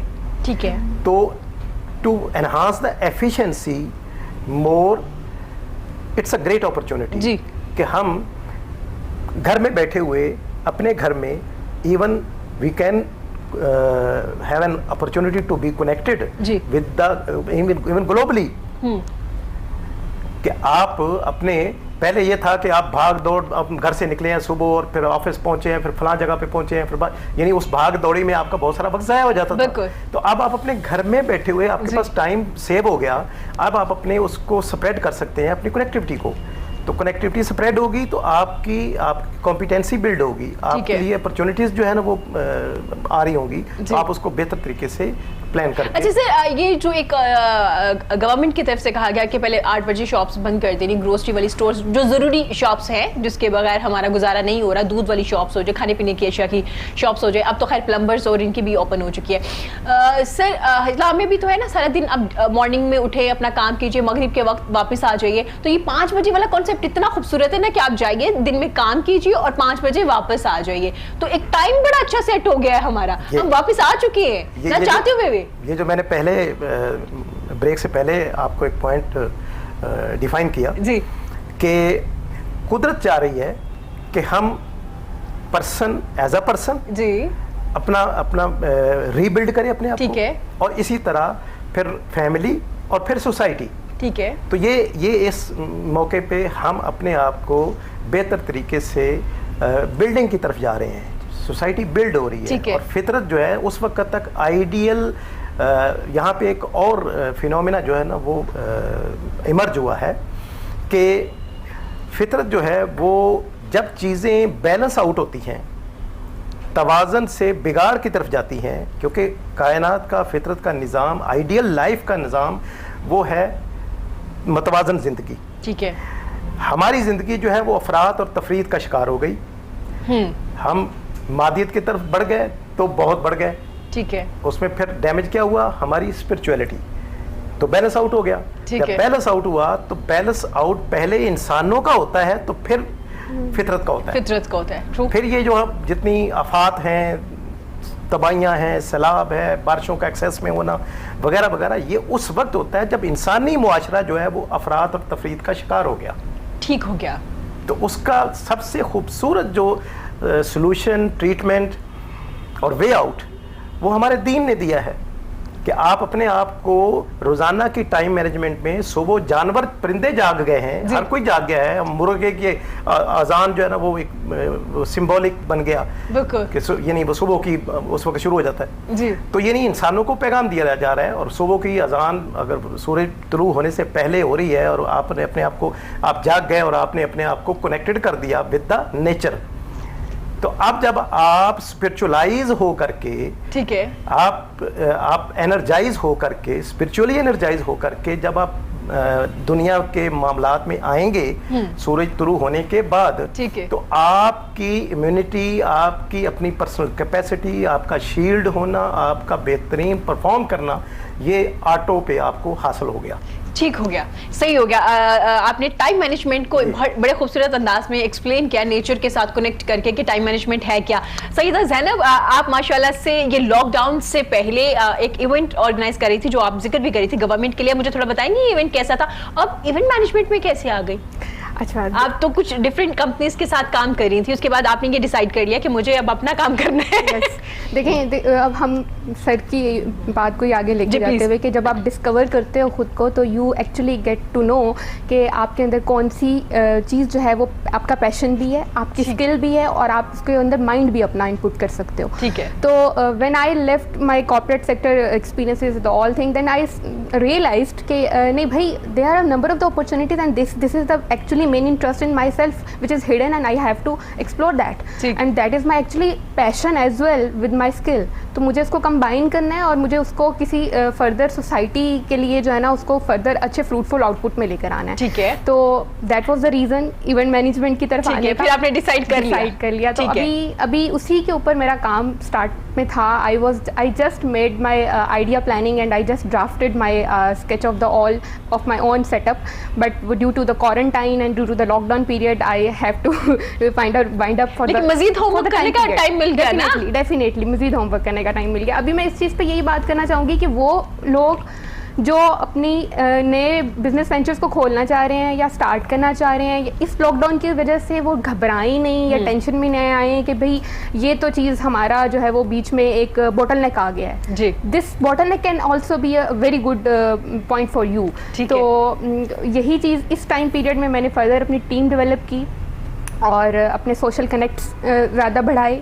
इसमें पब्लिक रिलेशंस बहुत काम आते हैं, तो you have to develop your strong public relations. अच्छा, आपने पीआर की बात की, पब्लिक रिलेशन की बात की, तो मैं पूछना चाहूँगी सैयदा ज़ैनब, ये भी एक क्या कोई स्किल है पीआर करना? क्योंकि बहुत कम लोग कहते हैं कि यार फला बंदे से हेलो कर लीजिए आपकी पीआर अच्छी हो जाएगी, तो हर बंदे में ये चीज नहीं होती, आप हर बंदे के साथ बात नहीं कर सकते, आपकी एक नेचर होती है ना। तो आप किस तरह से ये पीआर वाला कॉन्सेप्ट भी मुझे समझाइएगा, किस तरह से आप अपनी पीआर स्ट्रॉन्ग कर सकते हैं? अभी बेसिक जहाँ तक मेरा ख्याल है, अब बेसिक नॉलेज तो हर एक के पास ऑलरेडी होता है आजकल, तो कोई ऐसा बंदा नहीं है जो कि बिल्कुल अनअवेयर हो। नहीं, मैं ये भी पूछूंगी कि सईदा ये वाकई ही काम आता है आपके बिजनेस में? डेफिनेटली। तो बेसिकली आप अगर कह रहे हैं कि core of the event management है, that is I would call easily के be public relation and your public speaking और your social connects habit are gonna very much helpful for you. ठीक है। लेकिन अगर इसको मैं एक चीज़ इसमें, जैसे अभी सर बात कर रहे थे कि जो निज़ाम फितरत है ना, वो इंसान के अंदर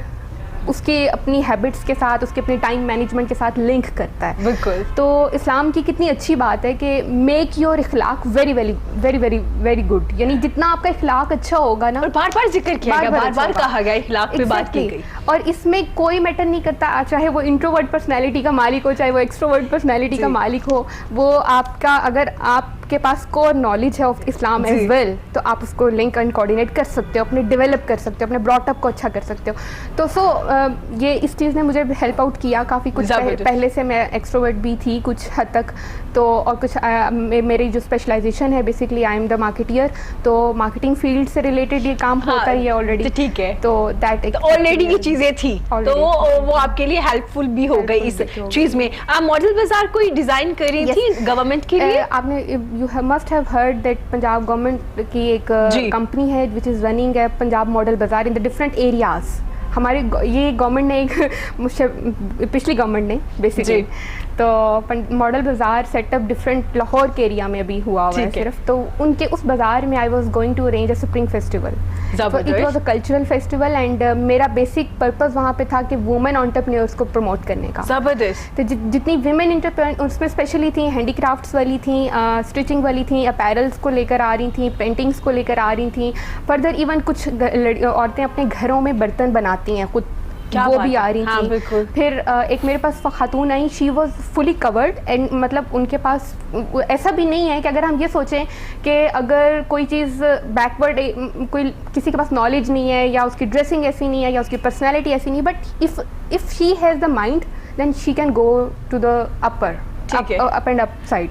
तो उस एक लड़की आई, उसके पास मतलब कोई ऐसा सेटअप नहीं था अभी। शी सेड टू मी कि मेरे पास सिर्फ मुझे इतना आता है कि मैं अबाया वगैरह जो है ना वो डिज़ाइन कर सकती हूँ। क्या बात। And but she actually does that कि अपने घर में वो ऑर्डर लेती है और अपने फेसबुक पे उसने पेज बनाया हुआ था और उसने 3-4 अबाया डिज़ाइन किए, मेरे पास आई and I just put her stall in model बाजार। क्या बात। तो काफ़ी लोगों को इंट्रोड्यूस करवाने वाली थी, उन लोगों के काम को काफ़ी ज़्यादा। इंशाल्लाह आपने परेशानी हो ना, ये लॉकडाउन बहुत जल्दी खत्म होने वाला है, तो आप अपना इसको कंटिन्यू रखिएगा क्योंकि लोगों को बहुत ज़्यादा अपॉर्चुनिटीज मिलने वाली है और आप क्रिएट करिए और अल्लाह ने आपको वसीला बना दिया, तो एक बड़ा खूबसूरत एक कनेक्शन चलने वाला है और इसमें बहुत से लोग आगे आएंगे, हमारे बहुत से जिनमें बहुत स्किल है, अल्लाह ताला ने बहुत सलाहियतें रखी हैं, वो लोग बहुत जल्दी आगे भी आने वाले हैं। सर मैं आपसे बात करूंगी क्योंकि बिकॉज आप एक टीचर भी हैं।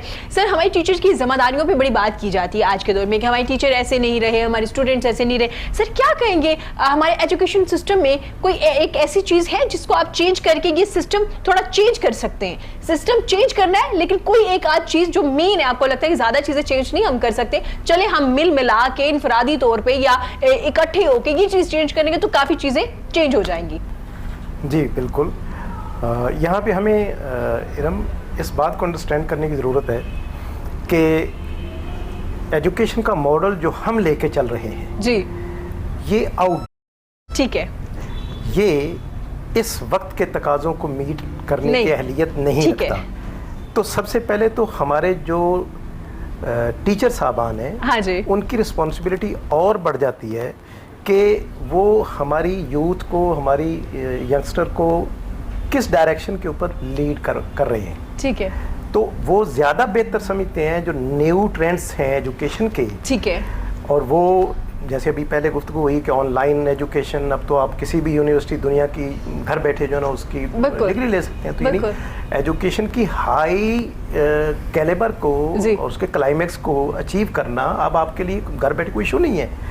तो बल्कि इस तरह से हम चूँकि वक्त के निज़ाम के साथ चूँकि अलाइन नहीं हैं, हम बहुत पीछे हैं, तो ये हमारे टीचर जो हैं, ये टीचर कम्युनिटी जो है उसका ये रिस्पॉन्सिबिलिटी और बढ़ जाती है कि वो पहले अपने आप को एजुकेट कर लें, अपने आप को अपडेट कर लें करंट सिनेरियो, ठीक है, और जितनी डेवलपमेंट है साइंटिफिकली और हर एजुकेशन के सेक्टर की, और फिर वो इम्पोर्ट करें अपने। अच्छा सर, इसका मतलब ये है कि हम बात कहते हैं ना यूथ की या न्यू जनरेशन की, हम कहते हैं बड़ा गैप है जी, हमारे वक्तों में ये होता है। तो पहले तो ये चीज़ क्लियर है कि बच्चों ने हमारे दौर में नहीं आना, हमने एडजस्ट करना है उनको उनके मुताबिक। ये अहम बात है, ये सबसे अहम बात है। बिल्कुल बिल्कुल, हमें चेंज करना है खुद को पहले, उनके मुताबिक लेके चलना। हमारे यहाँ इशू भी यही है कि इवन टीचर कम्युनिटी भी जी, मतलब माजरत के साथ मैं ये कहूँगा कि वो यूथ को, यंग हमारे यंगस्टर्स को,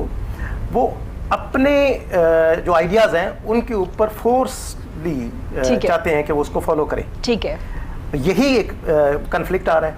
ठीक है, ये एक जनरेशन गैप आ रहा है। तो हम इस जनरेशन गैप को बढ़ाने की बजाय अगर हम बड़े जो हैं ठीक है। वो अपने आप को थोड़ा सा फ्लेक्सिबल करें, अपने आप को रीएडजस्ट करें और थोड़ा सा अपनी अना और अपना एक मैं उसको मतलब खुद साख्ता कहूँगा कि वो उसको तोड़ें, उसको ख़त्म करें और यूथ को अपने साथ अच्छा, बहुत खूबसूरत बात सर ने की कि हमें थोड़ा सा फ्लेक्सिबल होना पड़ेगा, उनके मुताबिक होना पड़ेगा, फिर वो हमारे मुताबिक होंगे। जब हम उनके साथ बैठ के उनके मुताबिक बातें करेंगे ना तो वो इंटरेस्ट शो करेंगे, फिर वो हमारे साथ अटैच हो। लेकिन सर से मैं ये एक्सपेक्ट कर रही थी कि सर कहने वाले कि जी ये उस्ताद का अदब खत्म हो गया है, बच्चे तो ऐसे हो गए, लेकिन सर ने कहा नहीं, हमें थोड़ा चेंज करना है खुद को पहले, देन हमारे स्टूडेंट्स हमारे साथ हो जाएंगे, अट्रैक्शन भी ज्यादा हो जाती है, फिर आप मिलते जुलते भी हैं, बात करने में कंफर्टेबल भी हो जाते हैं कि जनाब ये बात है वो बात है।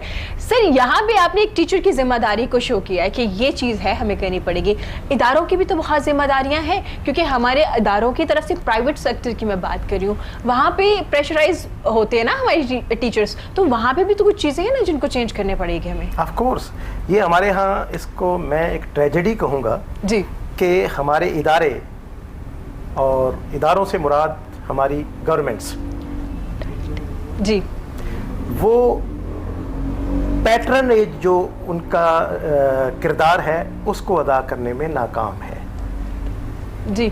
उनको एक अम्ब्रेला जी, एक साया, एक गाइडलाइन पैटर्न, ठीक है, वो जो प्रोवाइड करना चाहिए यूथ को, वो उनके कैलिबर के मुताबिक उनको एक एनवायरनमेंट देना, ठीक है। वो पहली रिस्पॉन्सिबिलिटी तो पेरेंट्स की होती है, लेकिन पेरेंट हमारे यहाँ चूँकि हमारा अनफॉर्चुनेटली जो सोशल स्टेटस और प्रॉस्पेरिटी स्टेटस वो जो है वो लो है, तो हर पेरेंट जो है ना वो सारी अपॉर्चुनिटीज़ अपने बच्चों को तो प्रोवाइड करने की अहलियत नहीं रखते।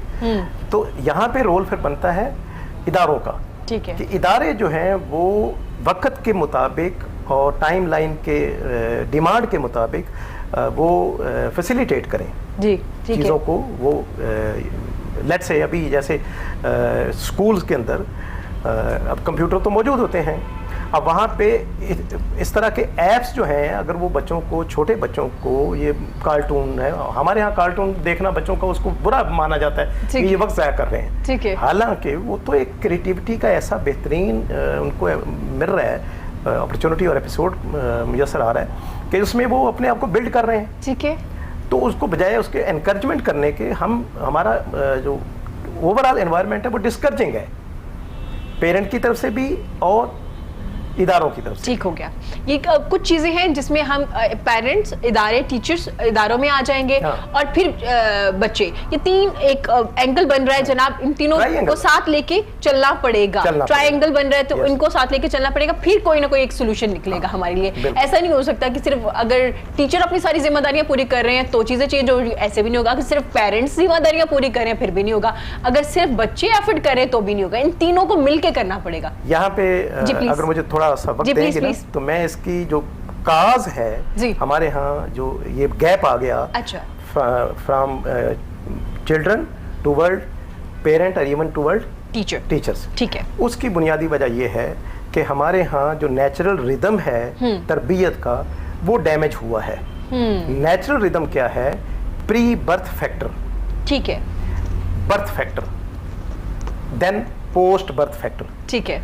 प्री बर्थ फैक्टर में मैं ब्रीफली थोड़ा सा ब्रीफ करता हूँ कि प्री बर्थ फैक्टर में जब बच्चा पैदा होने से पहले माँ ने कंसीव किया जी, अब 9 महीने तक जो नेचुरल प्रोसेस में बच्चे ने जो कुछ भी फीडअप होना है, और सबसे ज्यादा फीडअप ये फिजिकली फीडअप नहीं है, बिल्कुल, वो तो है ही है, सबसे ज्यादा इंपॉर्टेंट फीडअप जो है वो है साइकोलॉजिकली फीडअप, ठीक है। अब माँ क्या सोच रही है, माँ की जो स्टेट है वो घर के अंदर क्या है, वो कितना खुश है, कितना वो दुखी है, कितना वो कंफर्टेबल है या नहीं है, ये सारी फीलिंग जो है वो बच्चे को ट्रांसफर हो रही है, ठीक है। अब वो बच्चे की बर्थ के पहले ही वो जो अहसन तकवीम वाला फिनोमेना जो मैंने आपको पहले बताया कि अल्लाह की ज़ाते पाक ने किसी को नालायक पैदा नहीं किया। नालायक का कोई कॉन्सेप्ट है ही नहीं, कॉन्सेप्ट ही नहीं है, ठीक है।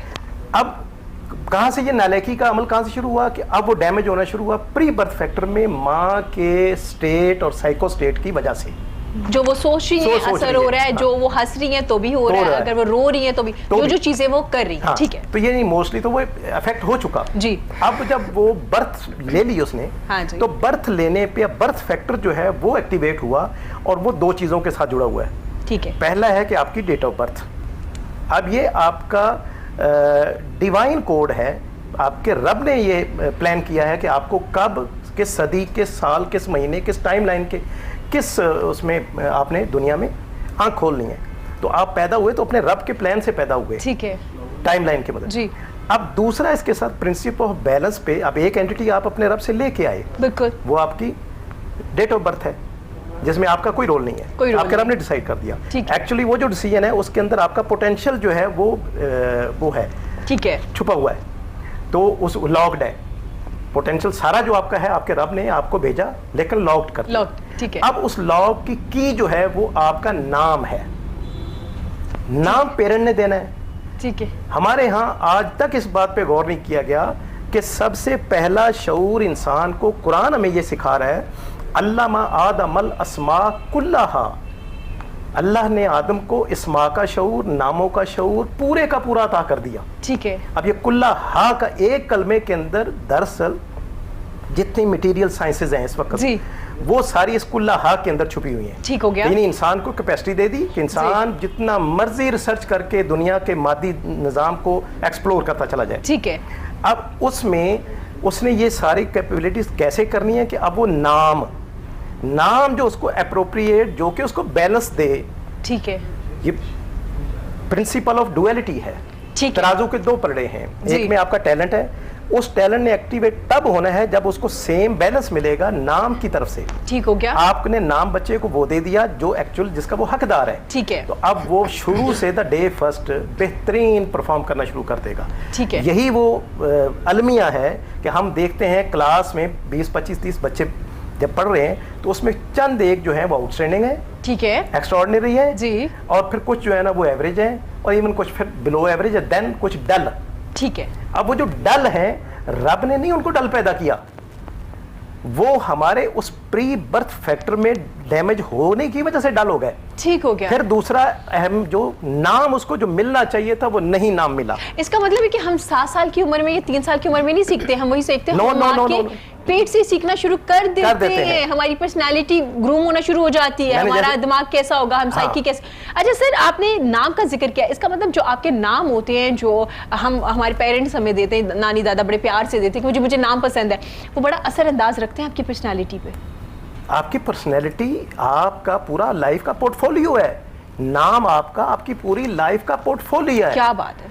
मैं आपको इसकी एक इससे बेहतर एग्जांपल क्या हो सकती है कि हम नाम रखते हैं, हमारे यहाँ चूंकि मुस्लिम है तो किसी हर नाम से पहले मोहम्मद, फिर अहले बैत के नामों के साथ जो है ना वो जोड़ के, हाँ जी, हसन है, हुसैन है, अली है, ये सारे नाम, यानी हमारी ये निस्बत जो एक दीनी वो है वो एक्सप्रेस हो रही होती है। ठीक है, अच्छा, अब नाम तो कोई बुरा नहीं है, नाम तो माशाल्लाह इतने कमाल के नाम है ये, तो मुझे कोई ये बताए कि जेलें भरी पड़ी हैं, मोहम्मद अली कातल है जी, ओहो, हुसैन चोर है, हसन। ठीक हो गया, मतलब आपका जो नाम है वो आपकी पर्सनैलिटी पे रखता है, और आपने जब नाम रखना है तो पूरा आपने सोचना है, समझना है कि क्या नाम रखा जा रहा है, और पर्सनैलिटी पे क्या होगा। अब ये बड़ा अहम सवाल आपने खुद ही कर दिया कि अब सवाल नेचुरली अराइज होगा। सर मैं कम बैक करती हूँ वापसी पे सईदा ज़ैनब से, इसलिए मैंने आपके नाम की बड़ी तारीफ की थी, मुझे नाम बड़ा पसंद आया था जब आप मुझे बता रहे थे। सईदा ज़ैनब, मुझे बताइएगा, जब आप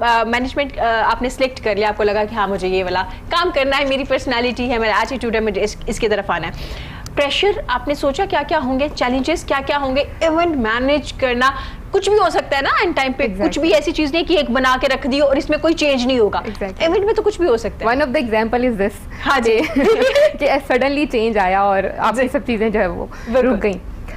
प्रेशर डेफिनेटली इस फील्ड में बेसिकली कंपैरेटिवली ज़्यादा होता है, क्योंकि इवेंट इटसेल्फ अगर आपने, डजेंट मैटर कि किस स्केल का करवाना है आप, ठीक है, हर स्केल के इवेंट का एक डिफरेंट प्रेशर होता है, बट इटसेल्फ ये एक ऐसी फील्ड है जो कि 360 एंगल से आपको जो है ना वो पिंच कर रही होती है। ठीक है, आइदर कि ये आपके चाहे ऑर्गेनाइजिंग के पॉइंट से हो, प्लानिंग के पॉइंट से हो, या फिर उसको एग्जीक्यूट करने के पॉइंट से हो। तो प्रेशर तो था, लेकिन प्रेशर मेरा ये ख्याल है कि जिस तरह एंटरप्रेन्योर्स की अगर हम बात करें या बिजनेस फील्ड की बात करें या किसी भी जॉब फैक्टर की बात करें, तो प्रेशर एंड रिस्क वो ये दो ऐसी चीज़ें होती हैं जो साथ साथ चलती हैं। लेकिन आपने इसको, ये आपकी अंदर की स्किल्स एंड आपके अपने अंदर की कोऑर्डिनेशन ऐसी होनी चाहिए कि आपने इसको कैसे मैनेज करना है। ठीक है, तो हर बंदा अपने लेवल से इसको मैनेज करता है। सही। मैं ये नहीं कहती हूँ, जिस तरह बहुत सारे मैंने ऐसे लोग भी देखे हैं जो इतनी एजुकेशनिस्ट पॉइंट ऑफ व्यू से तो वो इतने ज़्यादा एबल नहीं होते हैं, बट वो उनका अपना नॉलेज, अपनी ऑब्जर्वेशन, अपने अंदर की एक पर्सनालिटी की एक ऐसी ट्रेड्स होती हैं कि वो उसको यूटिलाइज कर लेते हैं और वो मैनेज कर लेते हैं। इसमें डिग्री होल्डर होना भी कई दफ़ा ज़रूरी नहीं होता। बट ये ज़रूरी है कि आपका एक्सपोजर अच्छा हो। एक्सपोजर के लिए ये भी ज़रूरी है कि आपके पर्सनल डीलिंग्स कैसी हैं, आपकी सोशल डीलिंग्स कैसी हैं। ठीक है, तो ये सब चीज़ें इसमें इंक्लूड करती हैं। अच्छा ठीक है, आपने जैसे बात किया कि हाँ प्रेशर भी होता है, वक्त के साथ कुछ भी चेंज हो सकता है, और इवेंट में ज्यादा प्रॉब्लम होती है ना, लोग आ रहे जा रहे, कुछ भी चेंज हो सकता है। आपको बैकअप प्लान की बड़ी जरूरत होती है कि इस वक्त मुझे क्या करना है, क्योंकि उस वक्त आप ये नहीं सोचते भाई ये अल्लाह की तरफ से हो गया, भाई आपको क्या करना था, आपका क्या प्लान था, वो तो हो गया अब। अच्छा मुझे बताइएगा, आपने टाइम मैनेजमेंट की बात की, आपने ये प्रेशर की बात की, सईदा ज़ैनब, टीम का क्या रोल होता है? एक कोई भी काम हो, टीम कितनी इंपॉर्टेंट होती है, और लीडर का क्या कैरेक्टर होता है? इस वक्त आप जी है लीडर और आपके साथ टीम काम करिए, किस तरह से आप एक दूसरे के साथ आपकी केमिस्ट्री बड़ी अच्छी होनी चाहिए, क्या क्या चीजें होनी चाहिए, टीम का क्या रोल है? देखिए इरम, ये एक ऐसा क्वेश्चन है जो कि मतलब मेरा ख्याल है हर टाइम पीरियड में, हर काम के लिए और हर सेक्टर के लिए बड़ा वैल्यूएबल है और साथ साथ कैटर होता है। अच्छा, इसमें देखें इवेंट का जहाँ तक सवाल है, क्योंकि ये बहुत सेंसिटिव फील्ड है इस हवाले से, क्योंकि ऑन द स्पॉट हो रही होती है। ठीक है, तो लीडर को टीम बनाती है और टीम ही, और लीडर जो है वो अपना टीम खुद बनाता है और टीम लीडर को बनाती है, यानी ये दोनों आपस में कनेक्टेड होती हैं। बिल्कुल। और टीम के बगैर लीडर कुछ नहीं और लीडर के बगैर टीम कुछ नहीं। ठीक है, लेकिन लीडर के ऊपर थोड़ा सा प्रेशर इसलिए ज़्यादा होता है कि उसने ही टीम को डेवलप भी करना है, ग्रूम भी करना है, ठीक है, उसको सिखाना भी है, उसको ट्रेन भी करना है। और क्योंकि टीम इटसेल्फ तो बेचारी अभी इस लर्निंग फेज में होती है ना, लीडर का एक रिस्पॉन्सिबिलिटी ये होती है कि उसने लर्निंग को कैसे प्रॉस्पर करना है, उसको कैसे फर्दर जो है वो उनके लिए फ्रूटफुल बनाना है। तो विदाउट टीम बिल्डिंग जो है वो किसी भी प्रोग्राम में, किसी भी इवेंट में बहुत ज़्यादा कोऑर्डिनेशन की ज़रूरत होती है, और इसमें फिजिकली कह लें या वर्बली कह लें या आप अपना इमोशनली कह लें, उनका आपस में कनेक्ट होना, उनका एक पेज पे होना बहुत ज़रूरी होता है, और लीडर ही ये काम करेगा। अच्छा ठीक है, आप डिजिटल मीडिया की भी बात करी थी। अब चूंकि हमारी चीज़ें सारी डिजिटल पे हो चुकी है, हम काम घरों में बैठ के कर रहे हैं, हम अपने बिजनेस उस पर कर रहे हैं, जैसे आपने जिक्र किया बहुत से लोगों ने पेज बना लिए, इसका मतलब है कि कम खर्च में सिर्फ आइडिया के साथ आप अब काम कर सकते हैं। यस, कम खर्च, बिल्कुल मैं कहूँगी। इसमें हम ये देखेंगे, एफिशिएंसी की बात हो रही थी जी, ये वो टाइम पीरियड है जिसमें हम अपने आप को एफिशिएंट करें, और जो मीडिया मार्केटिंग है वो हमें अपॉर्चुनिटी दे रही है कि एफिशिएंट बनो। बिल्कुल, और एफिशिएंट बनने का ये बेस्ट तरीका ये है कि इस वक्त आप देखें, गूगल है, यूट्यूब है, व्हाट्सएप है, लिंक्डइन है और ट्विटर है, इवन आप कहीं दूर नहीं जाते, आप टिकटॉक को देख लें। अब आप टिकटॉक स्टार्स देखें, मतलब वो गांव से उठ के बच्चे हैं जो 9-10 साल के बच्चे हैं या 15-16 साल के बच्चे हैं, जिसने जो अपनी भी, मैंने किसी भी किस्म की वीडियोस बनाई, शायद वो लाहौर कभी ना आए हो, लेकिन लाहौर में लोग उनको जान रहे हैं। शायद उनको सिटीजन या सिटीज का एक्सपोजर नहीं है, उनको किसी दूसरे एक्सपोजर नहीं है, बट उस टिकटॉक ने उनको वो कॉन्फिडेंस दे दिया है कि they can do something, they can do something. So media marketing is telling us that we can do a lot of things. जी, अगर एक गांव का बच्चा बैठा टिकटॉक वीडियो बना के वायरल कर सकता है और स्टार बन सकता है, तो फिर आप मीडिया मार्केटिंग को किसी भी तरह पॉजिटिवली यूज करके कुछ भी बन सकते हैं। बिल्कुल ट्रू।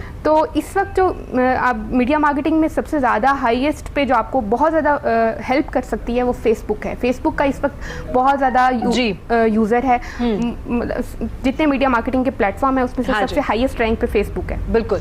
तो फेसबुक पे आप डिफरेंट अपने आप अगर घर बैठे हैं, आपको पता नहीं है या मैंने क्या करना है, आप फेसबुक पे बैठे अपने इंटरेस्ट के पेजेस को डाउनलोड करें, उनको एक्सप्लोर करें, उसमें से फर्दर अपने नॉलेज को इन्हांस करें, नॉलेज शेयर करने लग जाएं। कुछ भी जो आप जानते हैं, अगर नहीं जानते हैं तो आप लेना शुरू कर दें। इसका मतलब छोटी छोटी वीडियोस बनाना शुरू कर दें जिसके बारे में आपको पता है, फैक्ट्स एंड फिगर के साथ आप वो बनाना शुरू कर दें। एक टाइम आएगा कि लोगों को समझ आ जाएगी कि इस पेज पे जो इन्फॉर्मेशन मिलेगी वो बिल्कुल 100% ठीक होगी, इसमें कोई चीज़, मतलब छोटी छोटी चीज़ें हैं जिनको आप अवेल कर सकते हैं। इस बारे में मजीद बात करेंगे सईदा ज़ैनब से, लेकिन सर अब मैं बात करना चाहूंगी पोस्ट कोविड-19 क्या होने वाला है, क्या चेंज आने वाला है ऑल ओवर द वर्ल्ड, और पाकिस्तान में पहले क्या क्या चेंज आएगा इस सिचुएशन के बाद? जी, ये तो हम अभी विजुलाइज भी कर रहे हैं जी, रोज़ाना की बुनियाद के ऊपर कि एकदम लाइफ का स्टाइल चेंज हो गया। हाँ जी, लोगों का एटीट्यूड चेंज हो गया। ठीक है। इवन लोगों का पर्सनल कैपेसिटी में तो चेंज हुआ ही हुआ। गवर्नमेंट्स का, इदारों का बिहेवियर चेंज हो रहा है। जी, तो change is there coming up.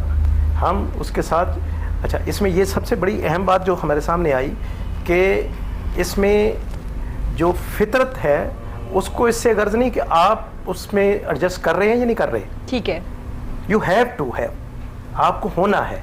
ठीक है, ठीक है। और आप अगर खुशदिली से उसको एक्सेप्ट कर लेते हैं जी, तो ये आपके लिए ज़्यादा वैल्यूएबल बनेगा, पॉजिटिव बनेगा। और नहीं करते तो फिर आपको ना चाहते हुए भी आपको उसमें आना है, करना है। तो ये चेंज जो है ये बाय डिवाइन डिज़ाइन चेंज है। ठीक है सर, जब हम बात करेंगे इंशाल्लाह अल्लाह की मदद से, तो सर मुझे बताइएगा कि हम अपनी दोबारा उन्हीं हैबिट्स में वापस चले जाएंगे या नहीं? इस बार हम थोड़ा मुख्तात रहने वाले हैं कि नहीं, जिस तरह से मैं घर में टाइम स्पेंड कर रही थी, या जो मैंने टाइम अब सेट कर लिया मुझे उसी के मुताबिक गुजारना है। अभी थोड़ा सा हम हैबिचुअलाइज हो रहे हैं। ठीक है, ठीक है। अब जो है ना वो ये चीज़ों को हम अपने ऊपर जो है अपने अंदर एडजस्ट करने का सीख रहे हैं। ठीक है। अब जैसे जैसे और थोड़ा सा ये अभी मैच्योर होंगे तो ये मैच्योरिटी जो है ना वो हमारे अंदर फिर वो करैक्टर की स्ट्रेंथ ले आएगी। ठीक है। हमारी हैबिट्स को जो है ना वो बिल्ड कर देगी। ठीक हो गया। ऐसा नहीं है कि हम वापस जो है ना वो उस भागा भागम दौड़ में चले जाएंगे या मटीरियल चीज़ों की तरफ, उसी तरह फिर हमारा नहीं। इंसान काफ़ी हद तक सीख चुका है, मजीद सीखता चला जा रहा है। और अभी चूंकि ये सीन ओवर नहीं हुआ, ठीक है, अभी ये चल रहा है, ये पूरा मंजरनामा तो ऑन है। तो ये अब चूंकि डिज़ाइन बाई नेचर है, तो फितरत ने जब तक अपना रिक्वायर्ड रिजल्ट ले नहीं लेना उस वक्त तक ये ड्रॉप सीन नहीं होने जा रहा। सही, ऐसे नहीं होने वाला। हाँ। अभी लोग आएंगे और चेंज होके आएंगे, बिल्कुल, क्योंकि उनको 1-2 दिन का वक्त नहीं मिला, अच्छा खासा टाइम मिल चुका है और वो हैबिट उनकी अब डेवलप भी हो चुकी है, क्योंकि आदत हम अपना लेते हैं ना जल्दी से। ठीक हो गया सर। सईदा ज़ैनब, मैं आपसे पूछना चाहूँगी, जैसे आप जिक्र कर रहे थे टिकटॉक का, फेसबुक का, ख़वातीन के लिए क्या क्या अपॉर्चुनिटीज़, ख़वातीन अपने, मैं ये नहीं कहूँगी क्या क्या अपॉर्चुनिटीज़ हैं, क्योंकि सईदा ज़ैनब ने कहा कि क्रिएट की जाती है, तो सईदा ज़ैनब क्या क्या अपॉर्चुनिटीज़ ख़वातीन लड़कियाँ जो हैं, जो नहीं बाहर आ सकती जॉब्स के लिए या बहुत ज़्यादा बाहर नहीं निकल सकती, उनके लिए क्या क्या वो अपने लिए क्रिएट कर सकती हैं, अपॉर्चुनिटीज़ कैसे कर सकती हैं? देखिए, आज से बहुत अर्सा पहले आप डेकेड अगो देखें तो बहुत सारा लड़कियों का ये ट्रेंड था कि हमने टीचिंग करनी है, जो ज़्यादा फीमेल्स को अलाउ नहीं होता था। घर वाले भी अलाउ करते थे, टीचर बन जाए आप। पहले तो मैं उनके लिए एक बड़ा एक अच्छा सा एक मैसेज है कि वो कर क्या सकती हैं, आप YouTube पे वॉइस ओवर्स की अपनी कोई वीडियोस बनाएं। आप जो टीच करना चाहते हैं आप वॉइस ओवर दे दें। आप वीडियो नहीं बनाना चाहते हैं ना, तो आप वॉइस ओवर कोई भी विजुअल ऊपर चला ले टीचिंग का, वो चलाएं। अगर आप वो नहीं कर सकते, आप ब्लॉग्स लिखना शुरू कर दें। क्या बात, आप ब्लॉग्स नहीं लिख सकते, आप अब इवन तो ये व्लॉग आपने देखा होगा कि हमारे यहाँ एक लड़की थी, बहुत आई डोंट रिमेंबर एग्जैक्टली कि वो नॉर्दर्न एरिया में से थी, और उसने नॉर्दर्न एरिया ही की वीडियोस बनाकर, ट्रैवलर व्लॉगर थी वो, और she got a big viral of her videos. तो ये अपॉर्चुनिटीज़ है। और वो लड़कियां जो एक्चुअली काम कर सकती हैं, जिनको इतना टेंशन नहीं है या वो थोड़ा कॉन्फिडेंट हैं, उनके घर वाले भी सपोर्ट करें, उनके लिए तो फिर फर्दर और अच्छी बातें हैं। लेकिन एंड्रॉयड अब मेरा ख्याल है 80-85% बंदों के पास है। पाकिस्तान में भी इस वक्त बहुत ज़्यादा, मेरा ख्याल है हमारी more than half population is using the Android phone. बिल्कुल। तो वो जितने एंड्रॉयड फ़ोन यूज़र्स हैं उनको तो चाहिए कि वो इस अपॉर्चुनिटीज़ को कभी भी जो है ना वो लटको ना जाने, होने ही ना दें, मिस ना होने दें। ठीक है। बट थिंक इज़ कि हम अपना टाइम वेस्ट बहुत कर रहे हैं। अब एक जनरल परसेप्शन बन गया हुआ है। इवन मैं यहाँ बात करूँगी कि मीडियोकर फैमिलीज़ हैं, एजुकेटेड फैमिलीज़ हैं, एलीट फैमिलीज़ हैं, या फिर बिल्कुल अनएजुकेटेड हैं। ठीक है। उनके यहाँ पेरेंट्स का या बड़ों का शायद ये एक अनफॉर्चुनेटली एक सिनेरियो या परसेप्शन बन गया कि ये फ़ोन यूज़ कर रहा है, ये तो टाइम वेस्ट कर रहा है। कुछ लोग हैं अभी भी तो टाइम वेस्ट कर रहे हैं अपने ज्यादातर हैं एग्जैक्टली, क्योंकि अभी उनको रियलाइज होने में थोड़ा टाइम लग जाएगा। हम अनफॉर्चुनेटली हम बाय नेचर कुछ ऐसी सोसाइटी या ऐसे यूथ में भी ऐसे पैदा होने शुरू हो गए हैं या ऐसी बातें जो कि मैं मतलब I am sorry to say but this is the thing, we have to eliminate this habit कि हम रादर दैट के हम गॉसिपिंग करें, हम कमेंट्स करें, हम फर्दर जो है जस्ट डिस्कशन करें। व्हाई डोंट यू थिंक कि आप कोई पॉजिटिव बात कर सकते हो? आपको क्यों आर्ग्यू वाली बात करनी है? अच्छा, पॉजिटिव बात करने का ना फायदा आपको ज्यादा होता है, आपकी पर्सनालिटी पे होता है, आप तो खुश रहते हैं।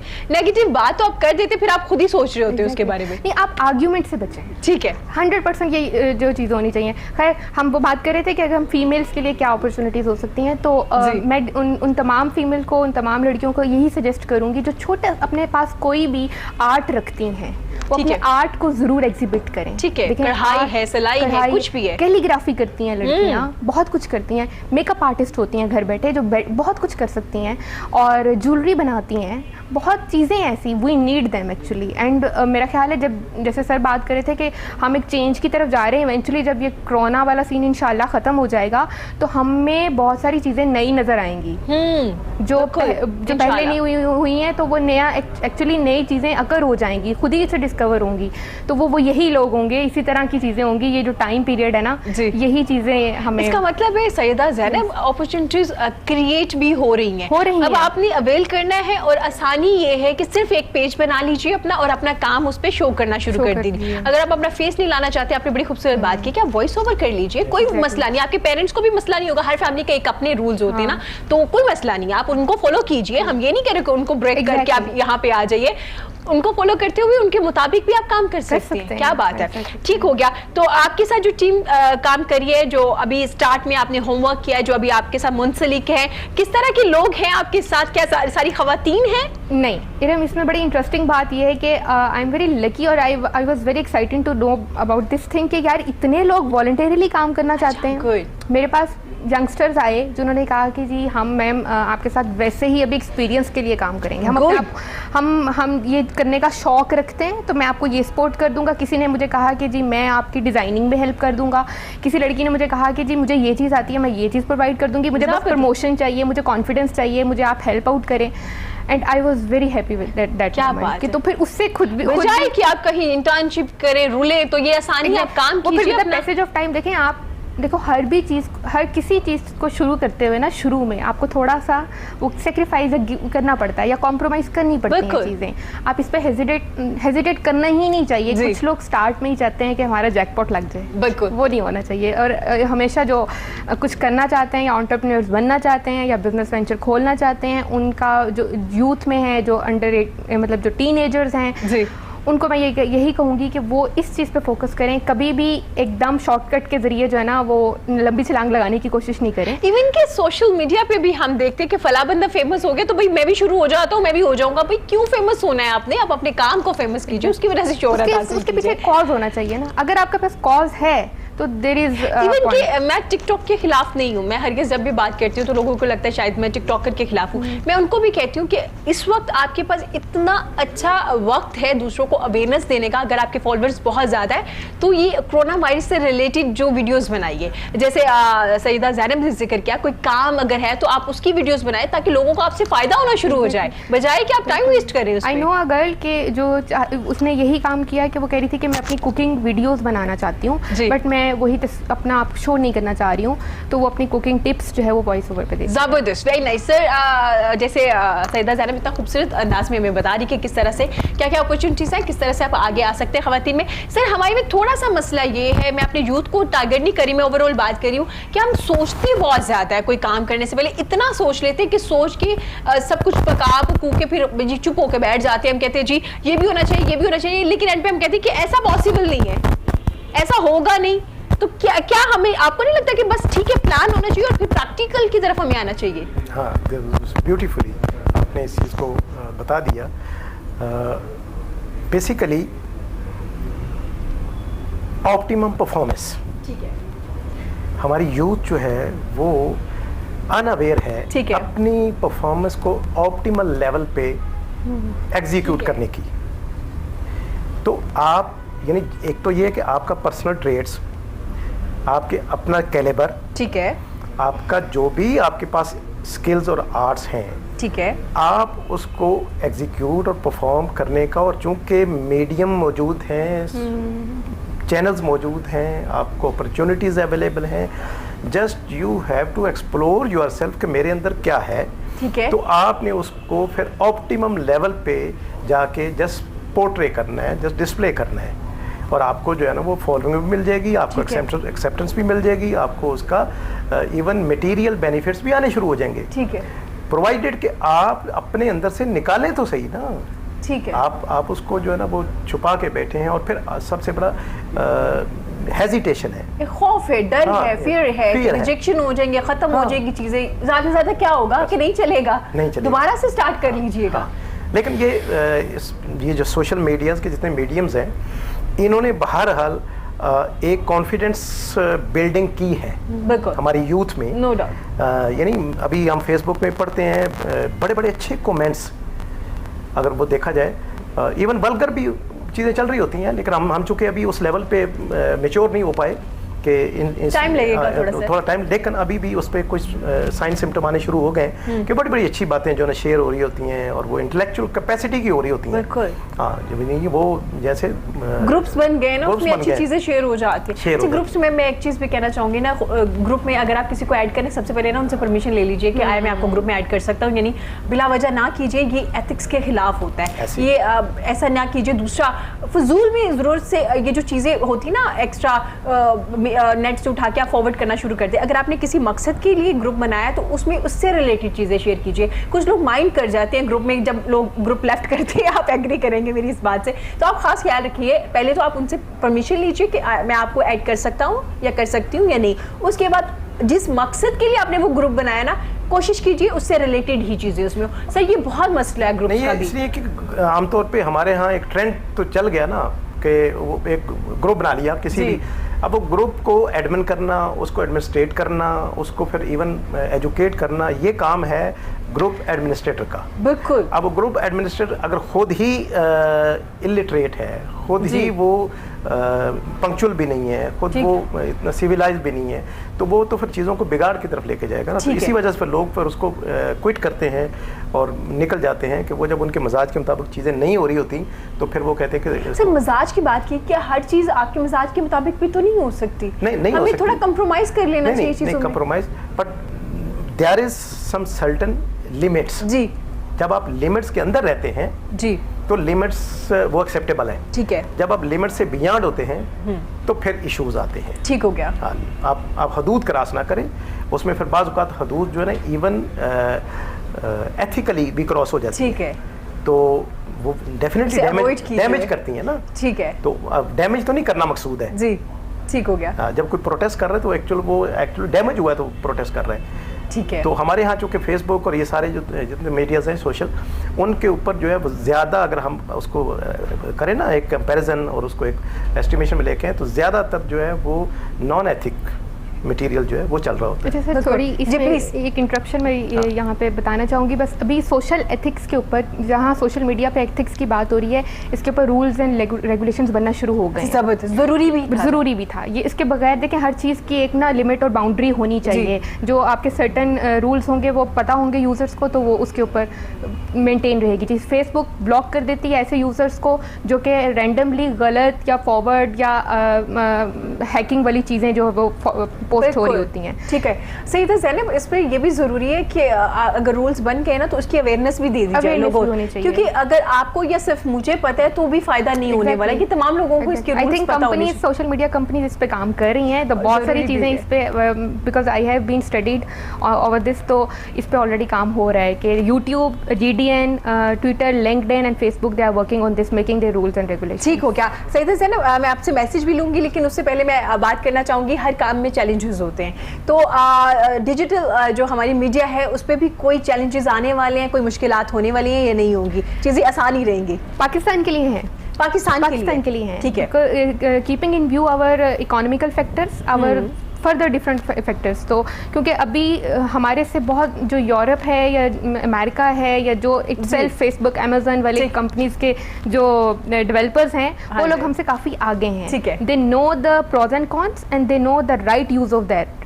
तो एंड वो एडवांटेजेस इसका ले भी चुके हुए हैं ना काफ़ी वजह से, तो इसके चैलेंजेस तो हमें फेस करने पड़ेंगे। बट इसीलिए मैं कुछ एक ये सजेशन देना चाहूँगी उन तमाम एक्चुअली वो जो इंटरेस्टेड हैं मीडिया मार्केटिंग को लेकर चलने में या अपने स्पेशल अपने काम को इसी के थ्रू आगे प्रमोट करने में, वो इसकी स्टडी ज़रूर करें। ठीक है, और ये बहुत ज़रूरी है। और अब बहुत सारी यूनिवर्सिटीज़, इवन हमारी पाकिस्तानी कॉलेजेस, हमारे पाकिस्तानी यूनिवर्सिटीज़ इसको पढ़ा रहे हैं and they are making their you know mandatory courses. ठीक हो गया। सईदा ज़ैनब, प्रोग्राम के एंड पे आप क्या मैसेज देना चाहेंगे? मुझे सिर्फ इतना कहना है अपने जितने स्पेशली यंगस्टर्स को एंड हमारे सीनियर्स को एज वेल, कि हम एक दूसरे को इस टाइम पे जितना इमोशनली सपोर्ट कर सकें ना, वो बहुत ज़रूरी है। We need to create positivity in our emotions. We are the human beings and unfortunately we are facing the very hectic and the chronic crisis right now. So but we need to understand each and every person is a human being. Just be human and just try to treat each other as a human. क्या बात है sir, आप क्या message देना चाहेंगे programme के end पे? जी इरम, सबसे खूबसूरत जो पैगाम हमें इस कोरोना के हवाले से समझ भी आ चुका है और मज़ीद भी हमें अंडरस्टैंड करना चाहिए, to be connected. First of all you must connect with your parents, you must connect with your family environment and even with the community, and then you be connected, always be connected with your Almighty Allah. Then if you are connected constantly, then you are safe. क्या बात, बिल्कुल। और फिर देखिए change कितना खूबसूरत आता है ज़िंदगियों में। बहुत शुक्रिया सर आपका, आपके कीमती वक्त का। सईदा ज़ैनब, आपका बहुत शुक्रिया, बेस्ट ऑफ लक। जो लॉकडाउन के बाद इंशाल्लाह जो आपके इवेंट आप अरेंज कर रही हैं, उसके लिए जो आपके साथ टीम काम कर रही है, जो ख़वातीन को आप आगे लेके आ रही हैं, आप बहुत अच्छा काम कर रही हैं। मैं आपको बहुत ज़्यादा बेस्ट विशेज़ हैं हमारी तरफ से, मेरे कोहिनूर की तरफ से। सर आपका बहुत शुक्रिया। साजा कराम भी हैं आप हमारे, जब टीचर हमारे शो में आते हैं तो मुझे बड़ी खुशी होती है और मेरे शो की और ही एक एनवायरनमेंट हो जाता है जब उस्ताद मेरे शो में आते हैं। बहुत शुक्रिया सर आपका। आप तमाम लोगों से एक ही दरख्वास्त है, छोटा सा हम एक क्विक रिमाइंडर आपको देते हैं जी, एहतियाती तदाबीर का, उसको अपनाइए, हैंड वॉश कीजिए, हाथ धोइए, बच्चों को भी बताइए किस तरह से हाथ आपने साफ करने। हमारे इस्लाम में भी कहा गया है सफाई निस्फ ईमान है, उसको भी फॉलो कीजिए। बाकी चीज़ें, खुश रहिए। मुश्किल वक्त ज़रूर है लेकिन हर मुश्किल के बाद आसानी है, तो उस आसानी की तरफ फोकस कीजिए, काम कीजिए। सईदा ज़ैनब ने भी कहा है कि कुछ चेंज नहीं होने वाला, चेंज सिर्फ ये होने वाला, अपॉर्चुनिटीज़ बहुत ज़्यादा आने वाली है, उसको अवेल कीजिए। यूथ के लिए काफ़ी ज़्यादा टाइम मिल चुका है, काम कीजिए। देखिए कौन कौन से आपके एटीट्यूड है, कौन कौन से आप में खूबियाँ हैं, किस तरह से आप आगे आ सकते हैं, इन तमाम चीज़ों को फॉलो कीजिए। इसी के साथ मुझे इजाज़त दीजिए, खुश रहिए, अपना और अपने प्यारों का बहुत ज़्यादा ख्याल रखिए। अल्लाह हाफ़िज़। अल्लाह हाफ़िज़।